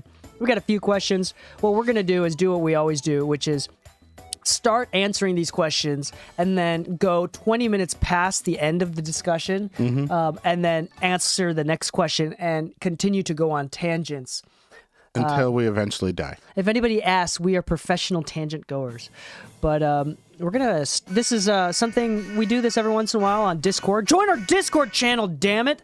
That was really aggressive. I mean, but it's a notion that I can honestly agree with. Yeah, get on our Discord channel because Discord server. And here's some questions that we got from our Discord server. This is the first time I'm reading these, and I'm looking through it right now. Some people have written paragraphs. So we're going to see what happened. And then after I asked, please ask questions, people were giving answers. People were giving answers and replies to the questions that people asked, which I think that just is like conceptually hilarious. Anyway, this is from Skatebard JP42 on Discord. Hi, Skatebard. Hey. Why do people specialize in producing, mixing, or mastering? Why can't one person learn and do all three things proficiently? I can tell you why right now. It's the same reason I don't have the chef at the restaurant serving the table and asking to seat people and asking them to give me my drink and then clean up the table and wash all the dishes and repeat the process. It's not efficient. And when you're trying to grow and scale your business, if you are the one that does everything, you have much less efficiency than those that are going to surpass you. But think about it this way, like, honestly speaking, you can do it. You can. And there's nothing wrong with doing that at the beginning stage, especially if you're growing. But when you're looking to actually take on like much bigger projects, let's say like you want to produce for Nicki Minaj, cool. Nicki Minaj's mixing engineer who only mixes is probably also significantly better than you and probably has a much faster turnaround time than you, because instead of just passing off the project once you got it to the stage you needed to get to as you pass things off to the next person, they've already worked on like 5 different projects while you're still working on the same one. Yeah. You know, it comes down to efficiency and your ability to work as a team member. Now, if you're trying to save money at the beginning stages, if you're an artist and you know how to do all these things, that's great. That means that you can actually save costs on things that maybe you don't need as much support in right now. Maybe you're only releasing 10 songs a year and you don't actually have any intention of working on it with anybody else. Cool. Take that money that you saved and put it into marketing. You know, make a better use of your financial budget. But realistically, it's not very efficient, nor is it very fruitful as something that you can do, you know, when you're trying to grow and scale. All right, the audio cut out for just a moment. That's cool. But I fixed it. I will say, so you're talking about the idea of like baskets. If your job is to fill up baskets with apples. Yeah. Is it better to fill up and you sell by the basket? Do you fill up one basket at a time? No, hold on. Wait, I'm saying this metaphor all wrong. I'm saying this metaphor all wrong. I'm not gonna lie, I got lost right after that. Yeah. If your job is to fill baskets, is it better to focus on one basket at a time or 5 baskets at once? Like, in the same amount of time, in a given time, you're gonna fill up. I've lost the metaphor. It's gone. Anyway, the point is, if you have to focus on a lot of different things, you're not really focusing on anything. That's the concept that you're going to get into. I also think just like the general move of like a capitalist like marketplace, and this is something that we talked about a few episodes ago, where like, would you rather have the surgeon that specializes in your specific type of rare genetic condition that you have, that you're trying to get done, or you want like the best of the best generic practitioner? Yeah. I want the dude that's less famous, that has only worked on the thing that I do. Yeah. 10 out of 10 times. Like if I was trying to go after Snarky Puppy's market as a musician and as a band leader and so, right? Well, even if I could mix and master and all that kind of stuff, why wouldn't I want to work with their engineer to make sure that I actually have the same quality sound? You know, I'm sure I can get just as close, but I'm sure that because this is all he does for that band, and that band is kind of known for having this amazing sound, I kind of would want to work with their engineer, especially if that's the market that I'm after. So the other side of this is not just what you offer, but what you get out of it, which is most people don't like producing, mixing, and mastering. There's usually parts where they gravitate to more. Like, I like mixing a lot. I don't like producing as much. But mastering I like too. But mixing is my favorite thing. Right? That will naturally lead you to niche, make you a better job, have less baskets that you have to focus on, and potentially earn more money because you specialize in that one thing. Yeah. So it's just, I think it's not a matter of whether you can from a skill perspective. I think that it is unwise to pursue that from a career perspective, which is different. As a hobbyist, as someone who's not trying to make a career out of it, all fucking power to you. I think that's a great, I think, yeah, so... Hopefully that answers that question. One person can learn to do all three things proficiently. Yeah. Now to do things also, there's a difference between proficient and like effective. What's the word? Skilled, proficient, and like highly skilled. Like is different. Yeah. So I will say, like, I mean, you can tell when someone is proficient at drawing and someone who's very highly skilled at drawing. Yeah, you could tell that I draw worse than my 3-year-old niece. Nice. Yeah, because I never do it at all. Okay, so hopefully that answers that question. This is from... Oh, gosh. R. Yahoo. Oh, he just answered the question. Hopefully it's acceptable for me to put it in terms, input on, what? Huh?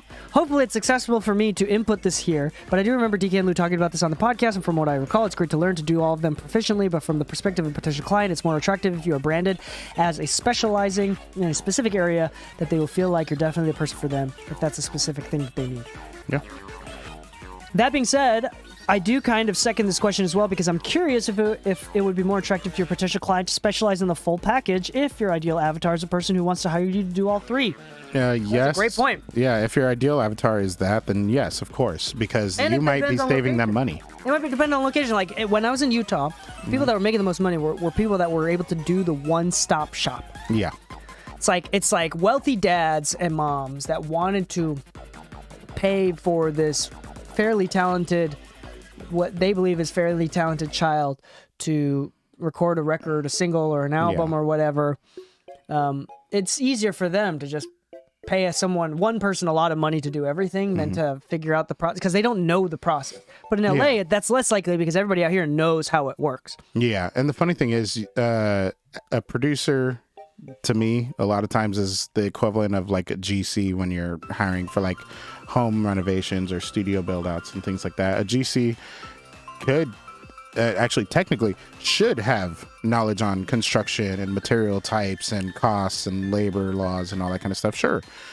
It doesn't mean that they actually will do it themselves. Sometimes it's all about subcontracting it and being educated enough to be able to call a bluff when you see people doing something that they shouldn't be doing. You know, if you hire a mastering engineer and all he did was throw a limiter on it and it's distorting, you just know enough about the mastering process to actually say, hey, this is actually wrong. My client wanted this and I'm the one responsible for the project. I cannot turn this in. So yeah, you know, you should be able to do it and learn it yourself. But at a certain point, once you start scaling upward, part of that education really comes down to like your ability to use that to make better decisions and hire better people to help you get your time back. Nowadays, I'm more about buying my time back than I am about saving $1. There you go. Lots of different thoughts on this. Hopefully that answers the questions there. It's not about ability. It partially is, because you got to be able to tell the difference. Yeah, there's nothing stopping you from being proficient in everything, assuming that you are equally passionate about something, and there's nothing that's stopping you. Skatebard JP42 asks another question. This is his response to this thread. We're going to keep getting questions out of this long thread, so hopefully I'm going to read these. I've never read these before. I should have read them before, but thanks both. I get what you're saying, Ryahu, but I still don't understand. To elaborate, doesn't AI change a lot? If FL Studio will now master my song with AI, how hard is it really to master a song? Ooh, that's a great question. I'm attacked. No, I'm just kidding. And if FL is doing a paid version, it's a matter of time. It's a matter of time before an open source free alternative comes along. If AI can do that, then there's no art or nuance to mastering. You just have to master the technique and memorize numbers. If I was a professional musician and I could pay one less person to release a quality product more quickly, I'd totally jump on it. I would do too. And I think that's the first misassumption that we're making. Yeah. Logical fallacy that we have here is that AI is doing a good job. Yeah. And here's the thing too, it's like just doing a job. Yeah, and I wonder, the question beyond that is, will AI be able to eventually do a good job? And that's a whole nother question too. Same with mixing, and as a novice producer, if I can let AI handle the technical aspects, then I can focus on the creative side, and I can more quickly and easily put out quality, unique work and build a catalog more quickly than people going out to post-production the traditional way. If so, I can hypothetically take on more clients and make more money than others. But I'm not a pro. Maybe I'm wrong about mixing or mastering, or maybe I'm overestimating the capabilities of AI. Maybe I have unrealistic expectations about what it takes to be a professional audio engineer and produce the quality work. As someone who respects DK and Lou's expertise and business acumen, I think it's more likely I'm ignorant of something.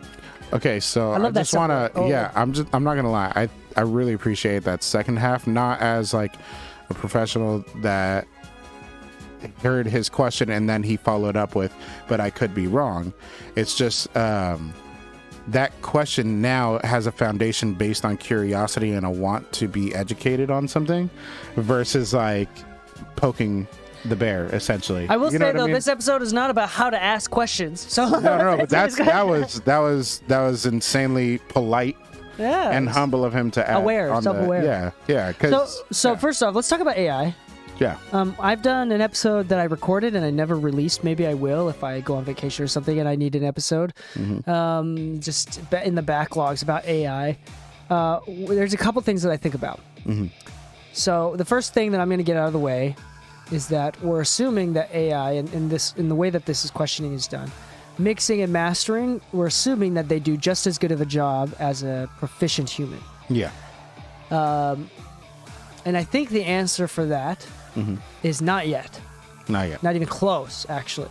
I think there's been a lot of landscaping done with how effective it can be at certain parts of the work. I think it is like practical. Like if you don't know want to master, if you don't want to master, you don't know how to master, and you just want to release music, but at competitive levels, just pop it in one of those things, fucking pump it out good. Because if you were gonna do that, if you were the type of person who was willing to do that, then I have to be clear and say that then you were probably not my client. Yeah. Like you're not taking money away from me. The AI didn't take money away from me. What AI did is bring awareness to people that are not quite yet at my level to hire me. What I'm doing is they're becoming aware of it and realizing the importance of it, and then eventually when they do take this a little bit more seriously, it puts money in my pocket. Yeah. So it's like it's actually making people more aware of the process, and I think that that's really good. I think it's also making, with these millions of releases every single day on Spotify, like I think it's making music more competitive, which I also think is always more competition is a great thing. Yep, it ups the bar. It literally ups the bar, which is how I've actually made money from AI. I've actually had a couple clients that have come to me saying that, we tried releasing a song. This actually happened to somebody we both know. They had a song, it was mixed and everything, and then they had me master the song. And then the artist in question that was releasing the song saw on, I think it's like DistroKid or CD Baby, where there's like online mastering. It's just a final, the pitch is the final polish to make sure it's industry standard, make sure that it matches. They clicked yes to it. They paid like the extra like $20 or $30 that it is for it. And then Matt took a listen to it, I think like a week later when the song came out or whatever. And he's like, this sounds nothing like my bounce. Like this sounds nothing like the mix. Like what is happening here? And then like he asked me to take a listen to it before and after. I'm like, this is not the file. I don't know what happened. And once we found out, it was AI mastering. There you go. Yeah, it was one of those things where like there was no communication between AI and the artist of saying, is this direction that you want it? It was just like, we're AI, we know better. There is another thing too where it's like and this goes into beyond this, like I do think that AI will get really close. Like right now it's not quite close, and there's arguments that I could make where, for example, there's not enough money in music for anybody to really fund the generation or the improvement of AI mixing and mastering. Like mixing as an industry does not make enough, it's not scalable enough for anybody to properly invest in the technology. So it's going to be very, very slow. That's the first thing. The second thing is I think what's going to happen is creators will use, or producers versus consumers. I'm using producers in that sense. Producers of music will often will use AI as tools, which we'll get into later, and help improve their craft or to speed up their craft. I don't think it's going to replace anything. I don't think, as of right now, I don't think AI can get as good as humans, because the one thing that is always going to be true about music is that at the end of the day, it is an art form, and the only thing AI can do is to guess based on past previous works and the history of things what it would be like. So you have to input something in order to output something. And the thing with mixing is that it's just like chord progressions or song analyses. It's not, you can't just pump it in and pump it out. Even if AI is able to think of its own, it still has to, like, there's something beautiful about like selective influences where like you only listen to these other genres, these few genres, and that input of selective through your own personal filters and biases. And through your own personal taste can create this emotional creation, right? AI knows everything, understands everything, and even if they have the context of genre and decade and like time-wise, eras, technology, even if they have all the context, like emotion is something that it can't quite output yet, and I don't think it ever will. No, I don't think so. And especially when you consider, like you said, it's emotion, right? But what... Like call and response question here. R&B. What part of R&B gives you the most emotional reaction in the mix? Not including performance. Sonically speaking, where does your perception of emotion exist? It could be an element. Emotion. It could be a range. It can be not including performance, not the belting of the note. Just if you were AI mixing and you can only go off of sonic representation and transient information. The logical conclusion is to do a song that did well and match its frequency spectrum. How would you match its emotion? That's why this question was specifically, where does the emotion come from you? No, that's what I'm saying. AI would have to base it off of something else that's already been done and would have to put it into a template. They can't determine it. I guess, like for me, it'd be like the low mids in a vocal. Perception of depth and where they are in the mix. Like if they're far away and that makes it feel like, oh my God, I'm drifting into this nothingness. It's a sad song. Or if they're really up close and like almost wanting to cry and you feel that low mid rumble. It's very dry. It's very. That's a little bit unfair because that low mid does come from the performance. No. But that's what I'm saying. Like if it's not the performance itself, it's just spectrum. It's just amplitude. It's just transience. If AI cannot tell the difference between sad and happy. I don't think you could split those up, which is part of the reason why AI can't do it. Yeah, but that's why I don't think it's going to just yet. Yeah. I think once it starts to be able to denote like, okay, an inflection upward is more like a question, and an inflection downward is more of a statement. Like the Hans Zimmer Masterclass commercial. What is it? An answer. Oh, the minor and major. Yeah, I remember that one. But it's one of those where it's like, once it gets to the emotional state, I think it will stand a much better chance at like really creating a problem in the industry. Yeah, but right now, most of the decisions it makes is not based on emotion. So it's like, I assume eventually I think it's going to be a slow thing. And honestly, we're assuming that humans will stop progressing too. And the thing is, like, what we're doing at this point as well is because of technology, yes, we're progressing a little bit, like objectively progressing, like the clarity of audio, the fidelity is a lot better.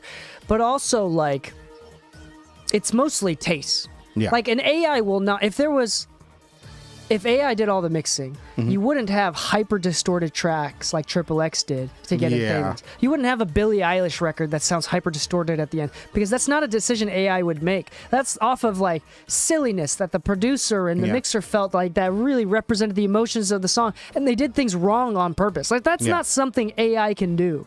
Yeah, you know that Banks record I always reference? At least not right now, yeah. Yeah, it has the really, really distorted drums at the end. I just honestly really enjoy this memory of being at Vintage King, trying out the new massive Gentle X.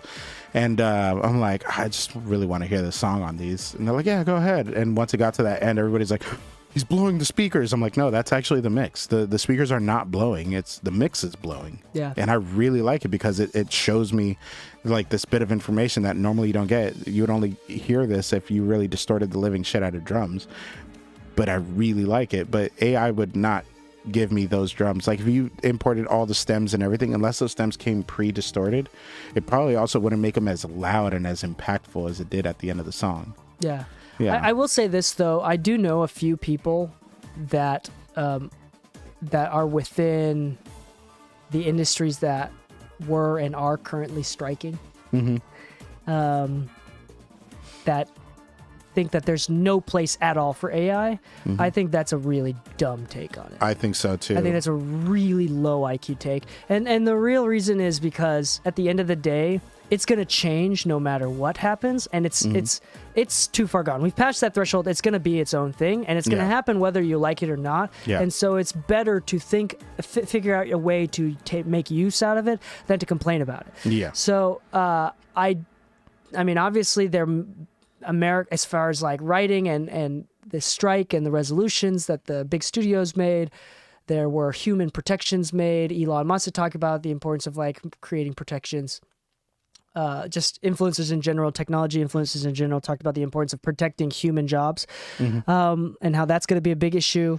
There's actually a really useful one that's out right now. But I don't think you should look at it pessimistically, and I think that that's a choice that you make. It's going to happen regardless whether you like it or not, and the ones that are going to win out of this change are the ones who accept it and pivot with it. Yeah. It's not going to be the ones who complain and wish they want to go back. Those are the ones that get left behind. So I will say that, and I don't want to make this episode about AI, but the last thing that it says on the subject of AI, I'd like to know how the pros you think you might be able to harness their power to improve your workflow, and what are the latest advancements you've tried? Actually, that's one I was about to bring up. So there's one that I recently found out. I was checking out the Mix of the Masters website, just saying if I wanted to get like a few months of it, just to watch some videos I haven't watched in a while. I don't know what I did with my old account, so I don't know what I did with the videos I bought. But I was like, fuck it. It's $25 a month for the service. Sure. Okay. And then I noticed it said, oh, it comes with some AI plugin. I'm like, what AI plugin is this? Is this like Isotope, what is it, Master Assistant or something like that? No, they actually showed me one that I did not know is in beta right now. It's actually free, so it comes with the service, whatever, sure, but it's already free, so you don't need Mix with the Masters for this. You can go straight to them. I forget what it's called, but if you go to the website, you'll find it. But essentially, you drop the files in. It could be audio_27, audio_28, and and it'll actually listen to the information and it'll relabel the file for you and tell you what the information is. It'll tell you if it's a synth pad, a triangle. Oh, that's fucking useful. Kind of thing. If it's a kick, if it's a snare, it will actually relabel every single track for you and actually tell you. You can put prompts in and categories, so you can say look drums, it up. kick. Find out what this is, because like if that's real, that is awesome. Yeah, I found also, it. we do have to clarify of like what there's a difference between algorithms that automate different parts, parameters, and then there's like AI, artificial intelligence.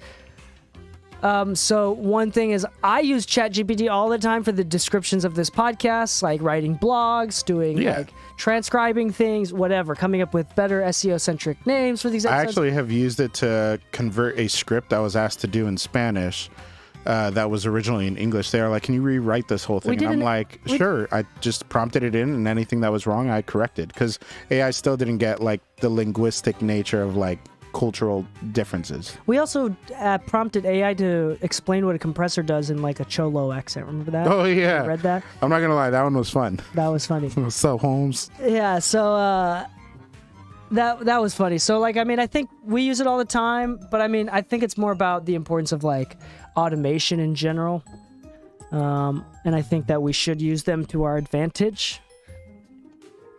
I don't think you should be fearful of it. There's no practical reason to be fearful of it, because the change is going to happen whether or not you like here it is. StemPort. StemPort is your virtual assistant. The application identifies the instrument contained in each multi-track stem, labels the files with the instrument plus whatever preset naming convention you set, and organizes your stems to your preferences. Received unlabeled / mislabeled stems, no stress. Sending your stems to a collaborator, save time for both of you. No more label as you produce, workflow necessary. Actually, no, label as you produce. Fuck that last one. But still, if there's like a recording session and you're moving fast, you got 3 writers in the room, 2 artists, and the producers are all telling you faster, and you honestly don't have time to label everything, fine. Use StemPort right after, though. Like, save your ass. That'll get people to be lazy, though, too. Anyway. No, yeah. And then we have someone, Farzam just answers the questions, so I'm not gonna... Farzam's answering questions? Yeah, so Nice. I'm not gonna read that. And Farzam is very good at being like active in like community group stuff. Yeah, okay, so this is from USF Bulls Horns Up. Thank you for the opportunity. Would you be willing to let us know what you set your output to on your final limiter, and if you use true peak limiting and or oversampling? Yes. Yeah, I mean, kind of depends on what the client needs on the final output, because sometimes they're after a specific like loop, but like the compression might be already very aggressive and that's what they like, so maybe you're just dropping the output. Sometimes it's just really dependent on that one, but true peak all the time for me. Yes, but what was the other question? There was a third one. Oversampling on the limiter. Yes, but I usually don't do more than 2x. Usually it just becomes like if you oversample on one plugin and it downsamples after that, and then you oversample on the next one, and then you downsample, and then you oversample, and then you downsample. It oversamples, it downsamples on the output of the plugin. Yeah, exactly. So like if you do that throughout like multiple stages, like I can only it's in that single plugin. It goes through it, upsamples it, and but exits. Let's say that you were to do it. it on like, let's say Soothe. No, there's a reason why it's called fullback distortion, but we'll talk about that in just a second here. Basically, in general, this is one of the few times where I'm gonna say like a hard. Yeah, if your limit, not every limiter has a true peak limiting option. If it does, turn that shit on. There's something called intersample distortion.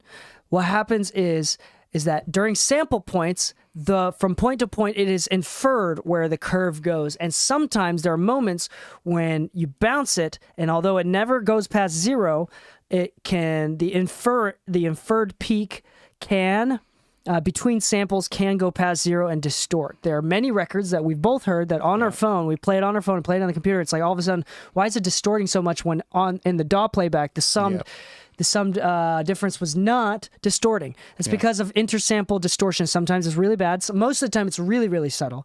But just avoid it. If you do not have a limiter that does not have true peak limiting, then I would recommend having an output volume of -0. I usually say 1 decibel. Yeah, 1 dB, -1. -1 dB. If you're doing true peak, you can go as far as 0.1. Yeah. If you're doing true peak, you can go to 0.1. I think it's just like out of habit to do both, so I have a little bit of headroom, because the difference between, like, I do 0.4 even with true sample peak on, just in case, just really don't want to do it. Yeah. And if you do have limiters that either produce distortion or harmonics, or that do not have intersample distortion, you want to do oversampling. And the reason is this: with harmonic distortion, this is one of the problems with plugins, modulation of harmonics, and without a picture, I can't do this. There's a bunch of YouTube channels that talk about, what did I call it? Oh, I'm missing. I just said it, and now I'm forgetting. Intersampled? Not intersample, but wave.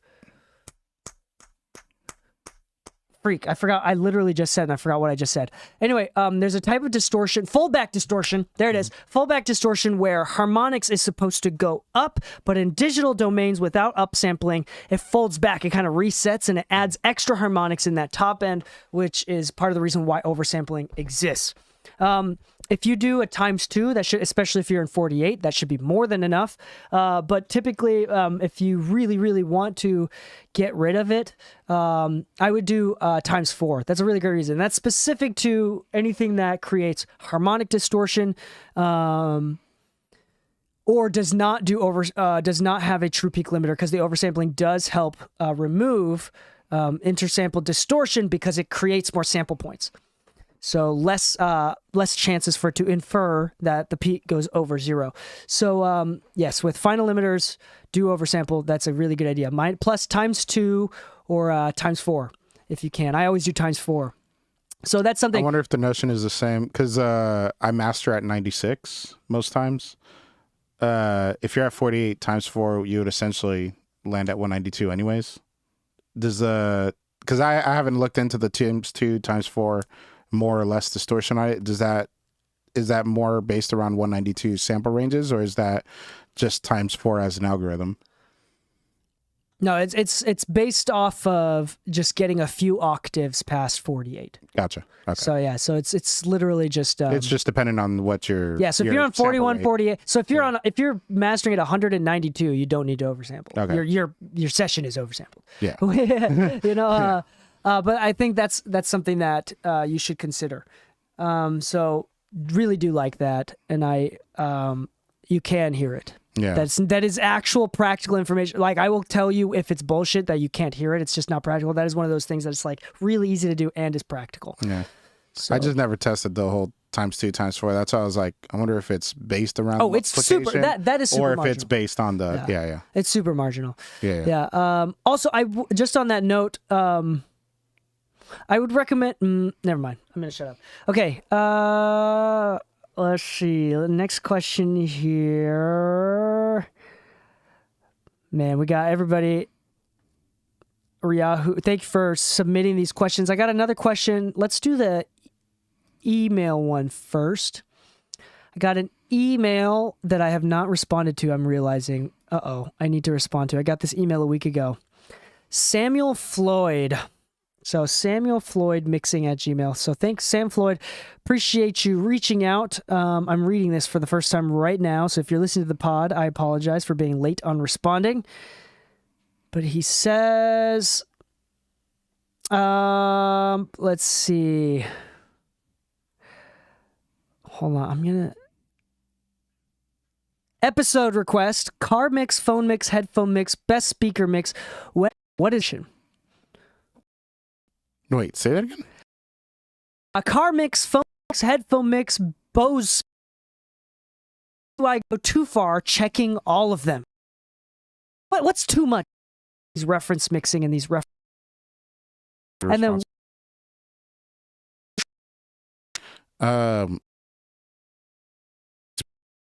heard sounds different. Store different. Not that it has to sound perfect. Some take NS10s for instance. Very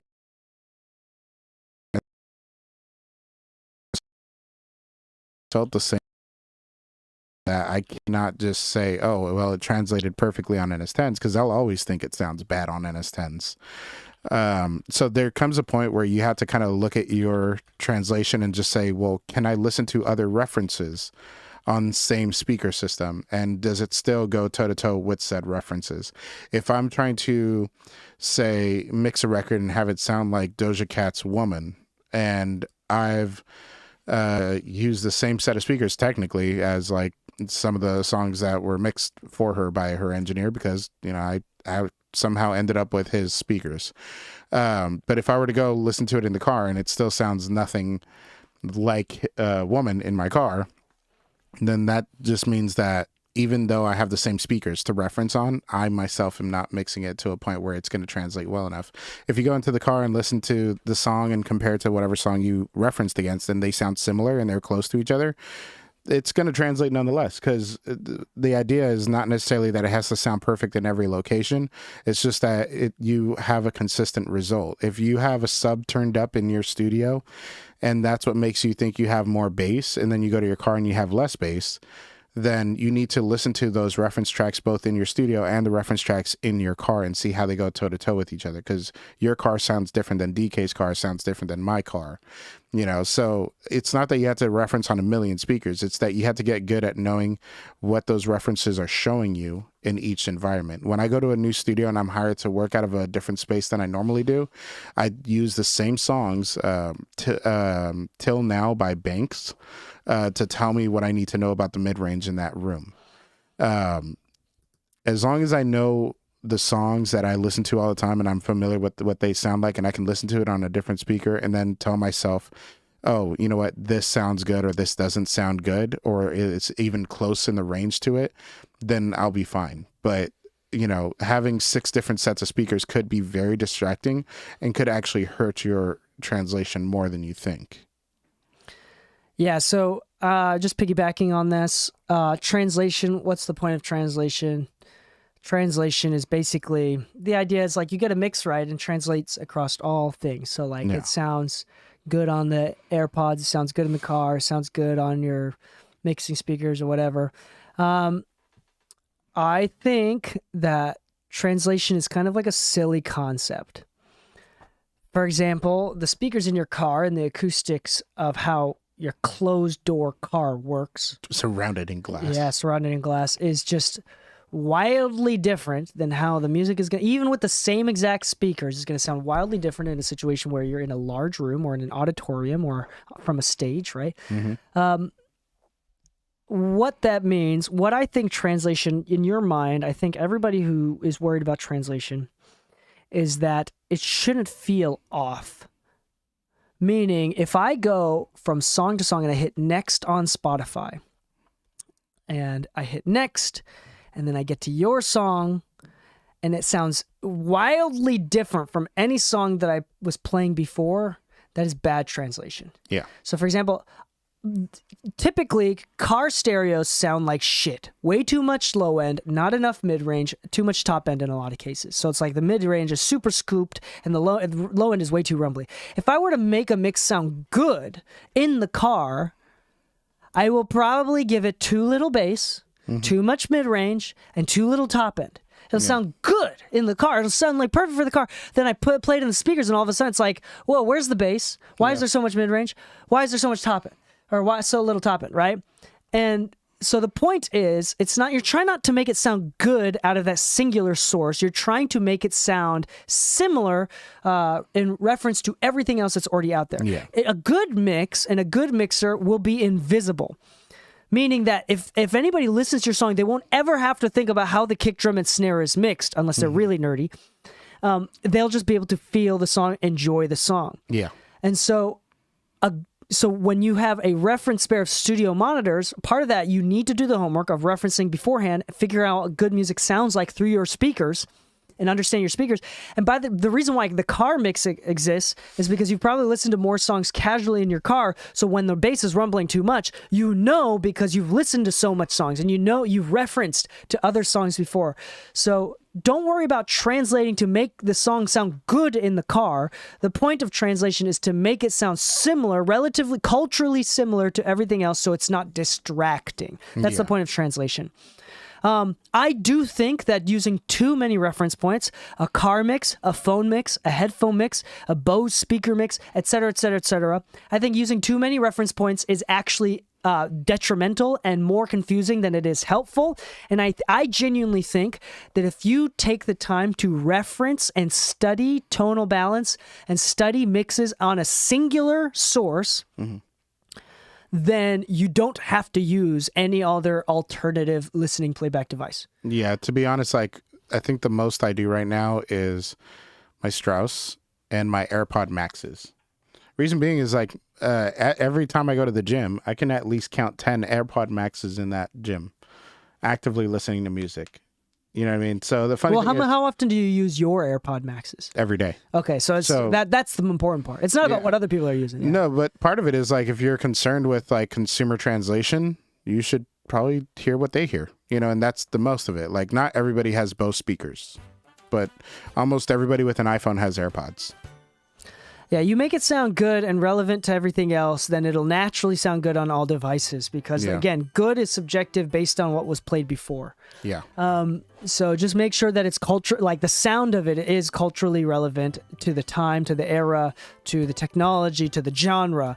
And studying that and reflecting upon that is more important than checking on your headphones and checking in the car.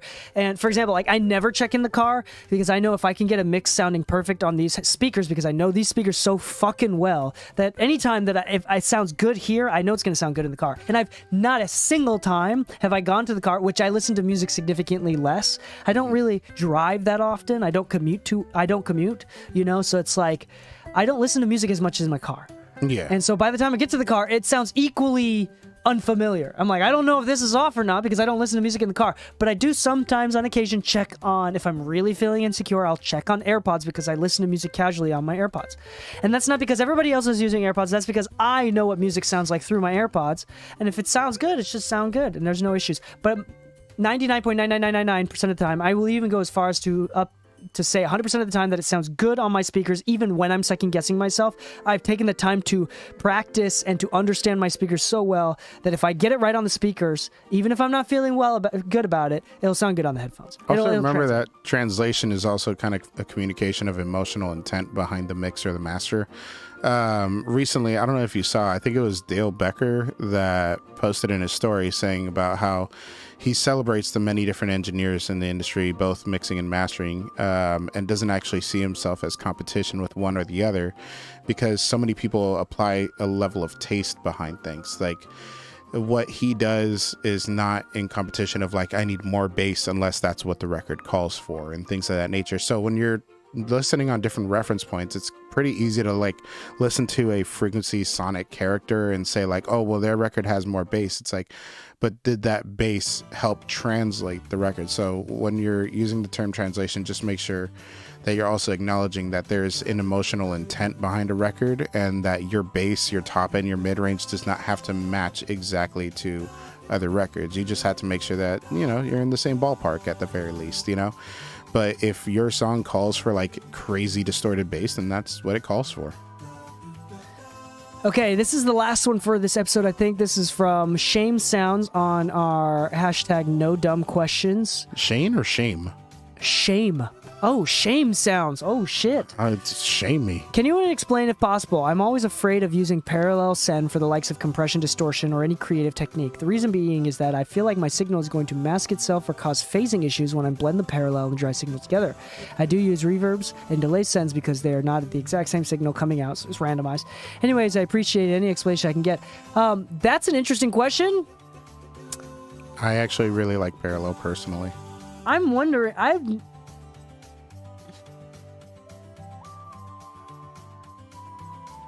That's interesting. I don't know if I know the answer. I don't think I've ever thought about this before. So one way you can look at it is, I mean, technically, that's true. You can impart it, but it depends.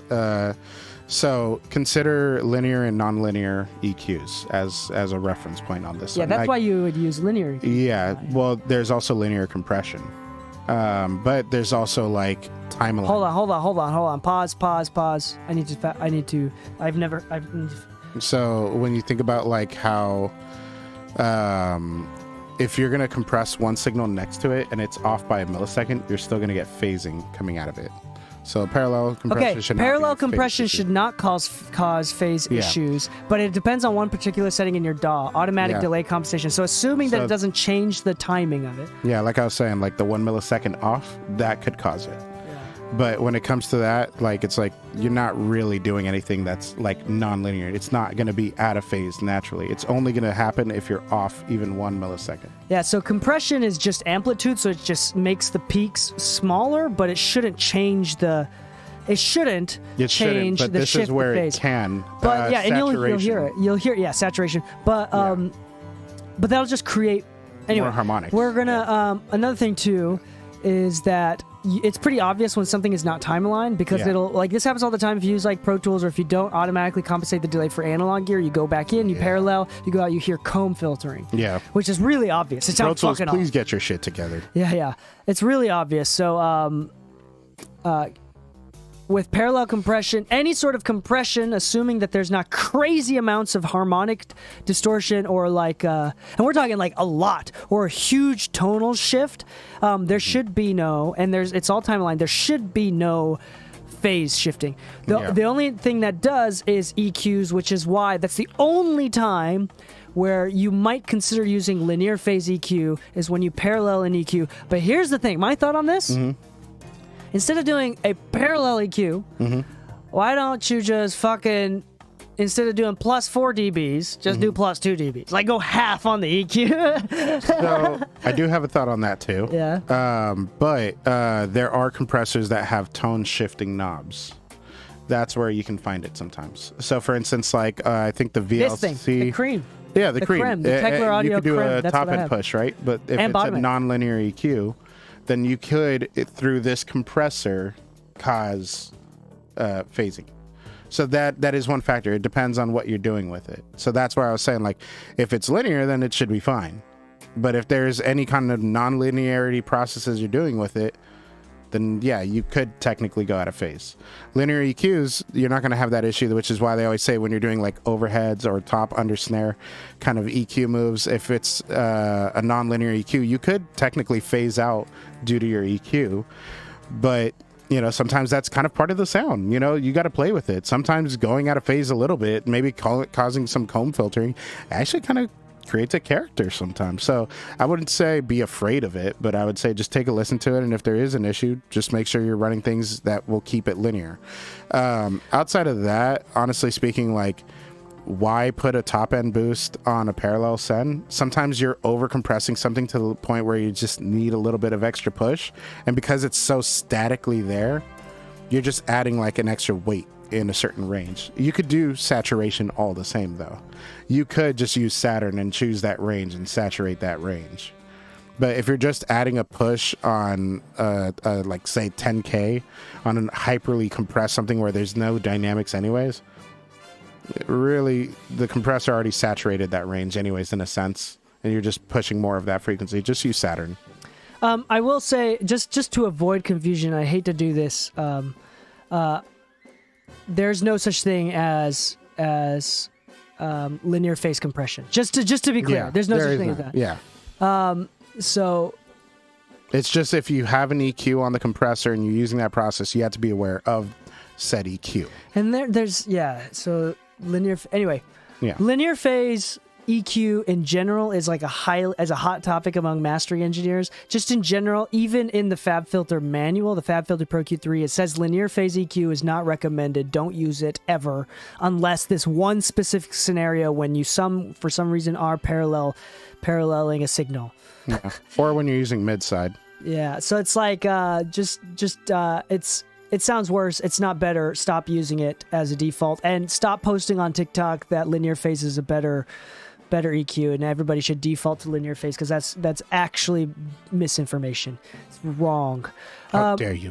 Anyway, I think that's it for the questions today. Thank you so much for listening. This episode is sponsored by the Mixing Music Podcast. Go to mixingmusicpodcast.com/exclusive for more episodes. 2 extra episodes every single fucking week about technical tips, mixing and mastering with homework, things. We appreciate anybody that's signed up for that. It's $4 a month, $40 a year. For less than the price of a cup of coffee a month, you get 2 extra episodes every single week. So thank you so much for anybody that's subscribed to that. We love you. Thank you. The second thing is, one free way to help us out is just leaving a 5-star review. Whether you're listening on Spotify, Google Podcasts, Apple Podcasts, etc., etc. Leave a 5-star review. Go to mixingmusicpodcast.com for extra free resources and PDFs, giveaways, emails, stuff, and sponsors. We have like discounts to plugins and shit, so like go check it out. There's lots of goodies on there that I think you will be mutually selfishly interested in. Yeah. So on that note, thank you so much for listening. Happy mixing, my friends, and stay saucy. Yeah, I was seeing on Stemport, it's actually in beta. That's why it's free right now. Let's look it up. I'm gonna look it up. Stemport. Yeah. So if you look at like, is it a plugin, or is it? No, it's like a third party. It looks like a third party thing. I only found it like a couple days ago, so I haven't tried it myself yet. Watch. Go to, go up, because they show an image of how it works. Analyze, organize, import. No, okay, go up. They show like the software. Oh, maybe it's gonna show it here. I love this art. Yeah, it's really good.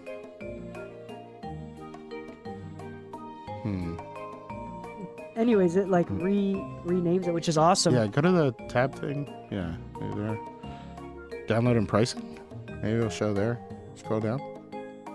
Let's be friends. I don't know. But I saw, maybe it's on the Mix with the Masters website where they showed like an image of like the software.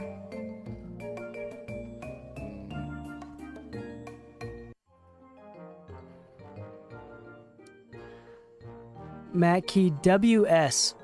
If it ain't CLA, I don't want it.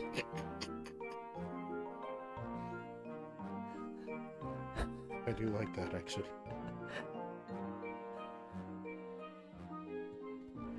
Here, I'm gonna send you a link to this. Maybe it shows differently on the desktop. I just texted it to you.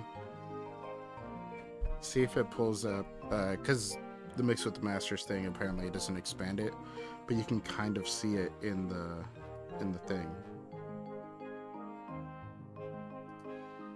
Check your text. I sent you the link to it. Maybe it shows differently on the desktop, but like it kind of shows it right here. And I remember seeing it, so I think I saw it through their website. Scroll down. Right there. Will it? Okay, so you can kind of see like the user interface a little bit, where you actually set up your own prompts and everything on it.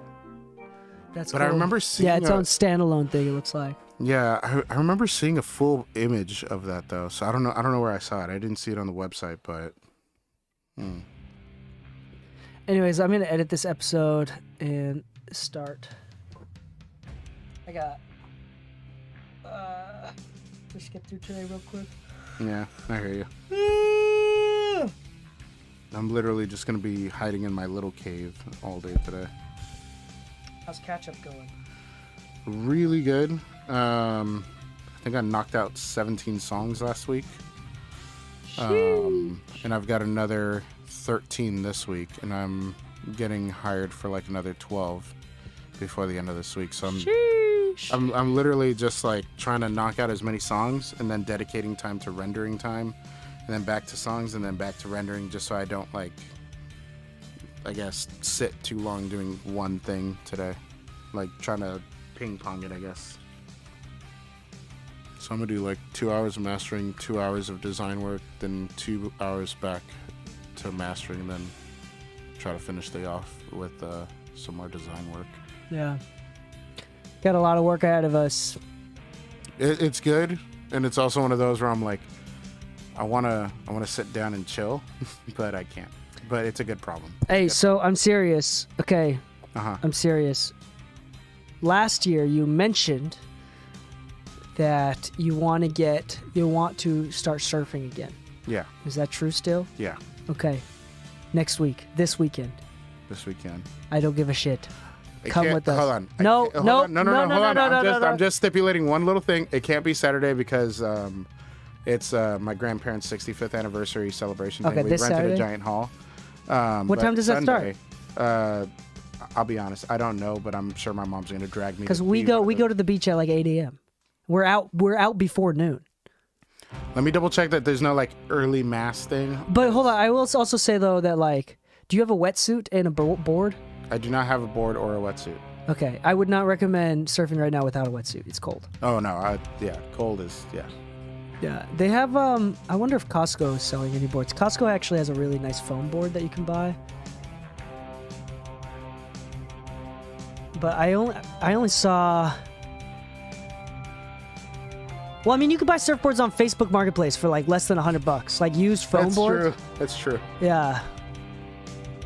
So I'm just saying, if you really do, I'm not gonna force you to go because I don't give a shit. I'm gonna go regardless. But if you want to go, because you mentioned it, I'm reminding you that I have been going a lot this year.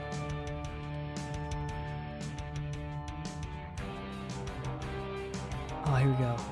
Is that one broken on the back? Did I just see that? Here you go. $140, 8 foot. This is the ones that we used at the surf lessons. Supreme. $100. $100. Yeah, people are trying to sell their surfboards right now because it's getting colder, I think. Maybe. Yeah. So you might be able to get a good deal on something. My buddy Rio, he got his board for like now I have to $70. ask, did you meet Rio surfing?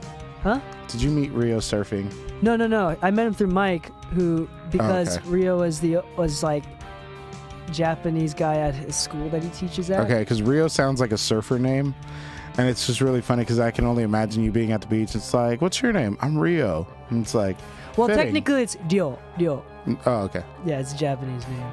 Here you go. Oh, that's Costa Mesa though. Anyway, you can find something cheap. You know, Costa Mesa is like 15 minutes from like Anna. Oh.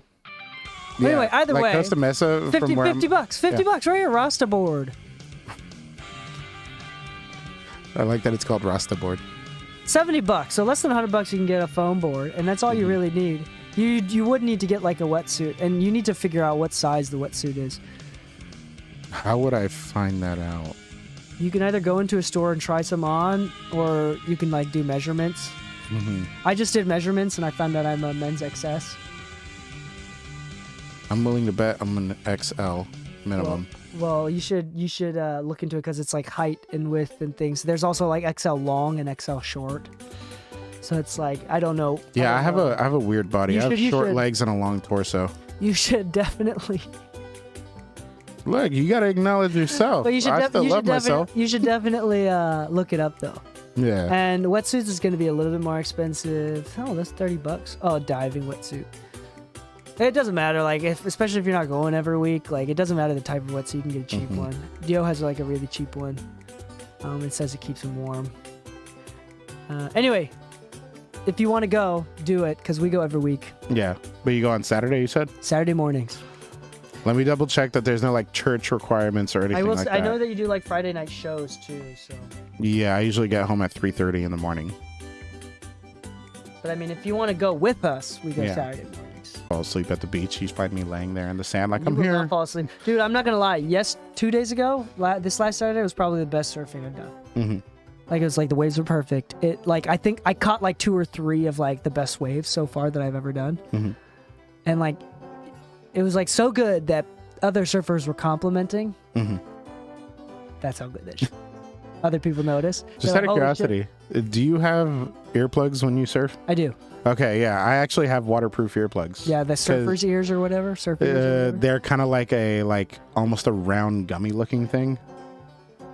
Oh no, yeah. I have like a plastic version, so it's like they're reusable ones. No, I have. I Like bought they some. wrap around the neck, and then you can. They're just Yeah, like- same on mine. I bought them originally for the gym, and I just use them whenever I'm swimming at the gym. yeah. There you go. Yeah. Yeah, you can't get surfers here, especially when it's cold water. I didn't use them at all in the summer, but in the cold water, you probably should use them Yeah. just to avoid it, especially with what we do. Well, Anyway, I have perforated eardrums, so I'm trying to keep oh, water that out. too. Period. Right, yeah. Yeah. Anyway, that's it for this episode. Thanks so much for listening. Here's some Mario Wonder music. Bye.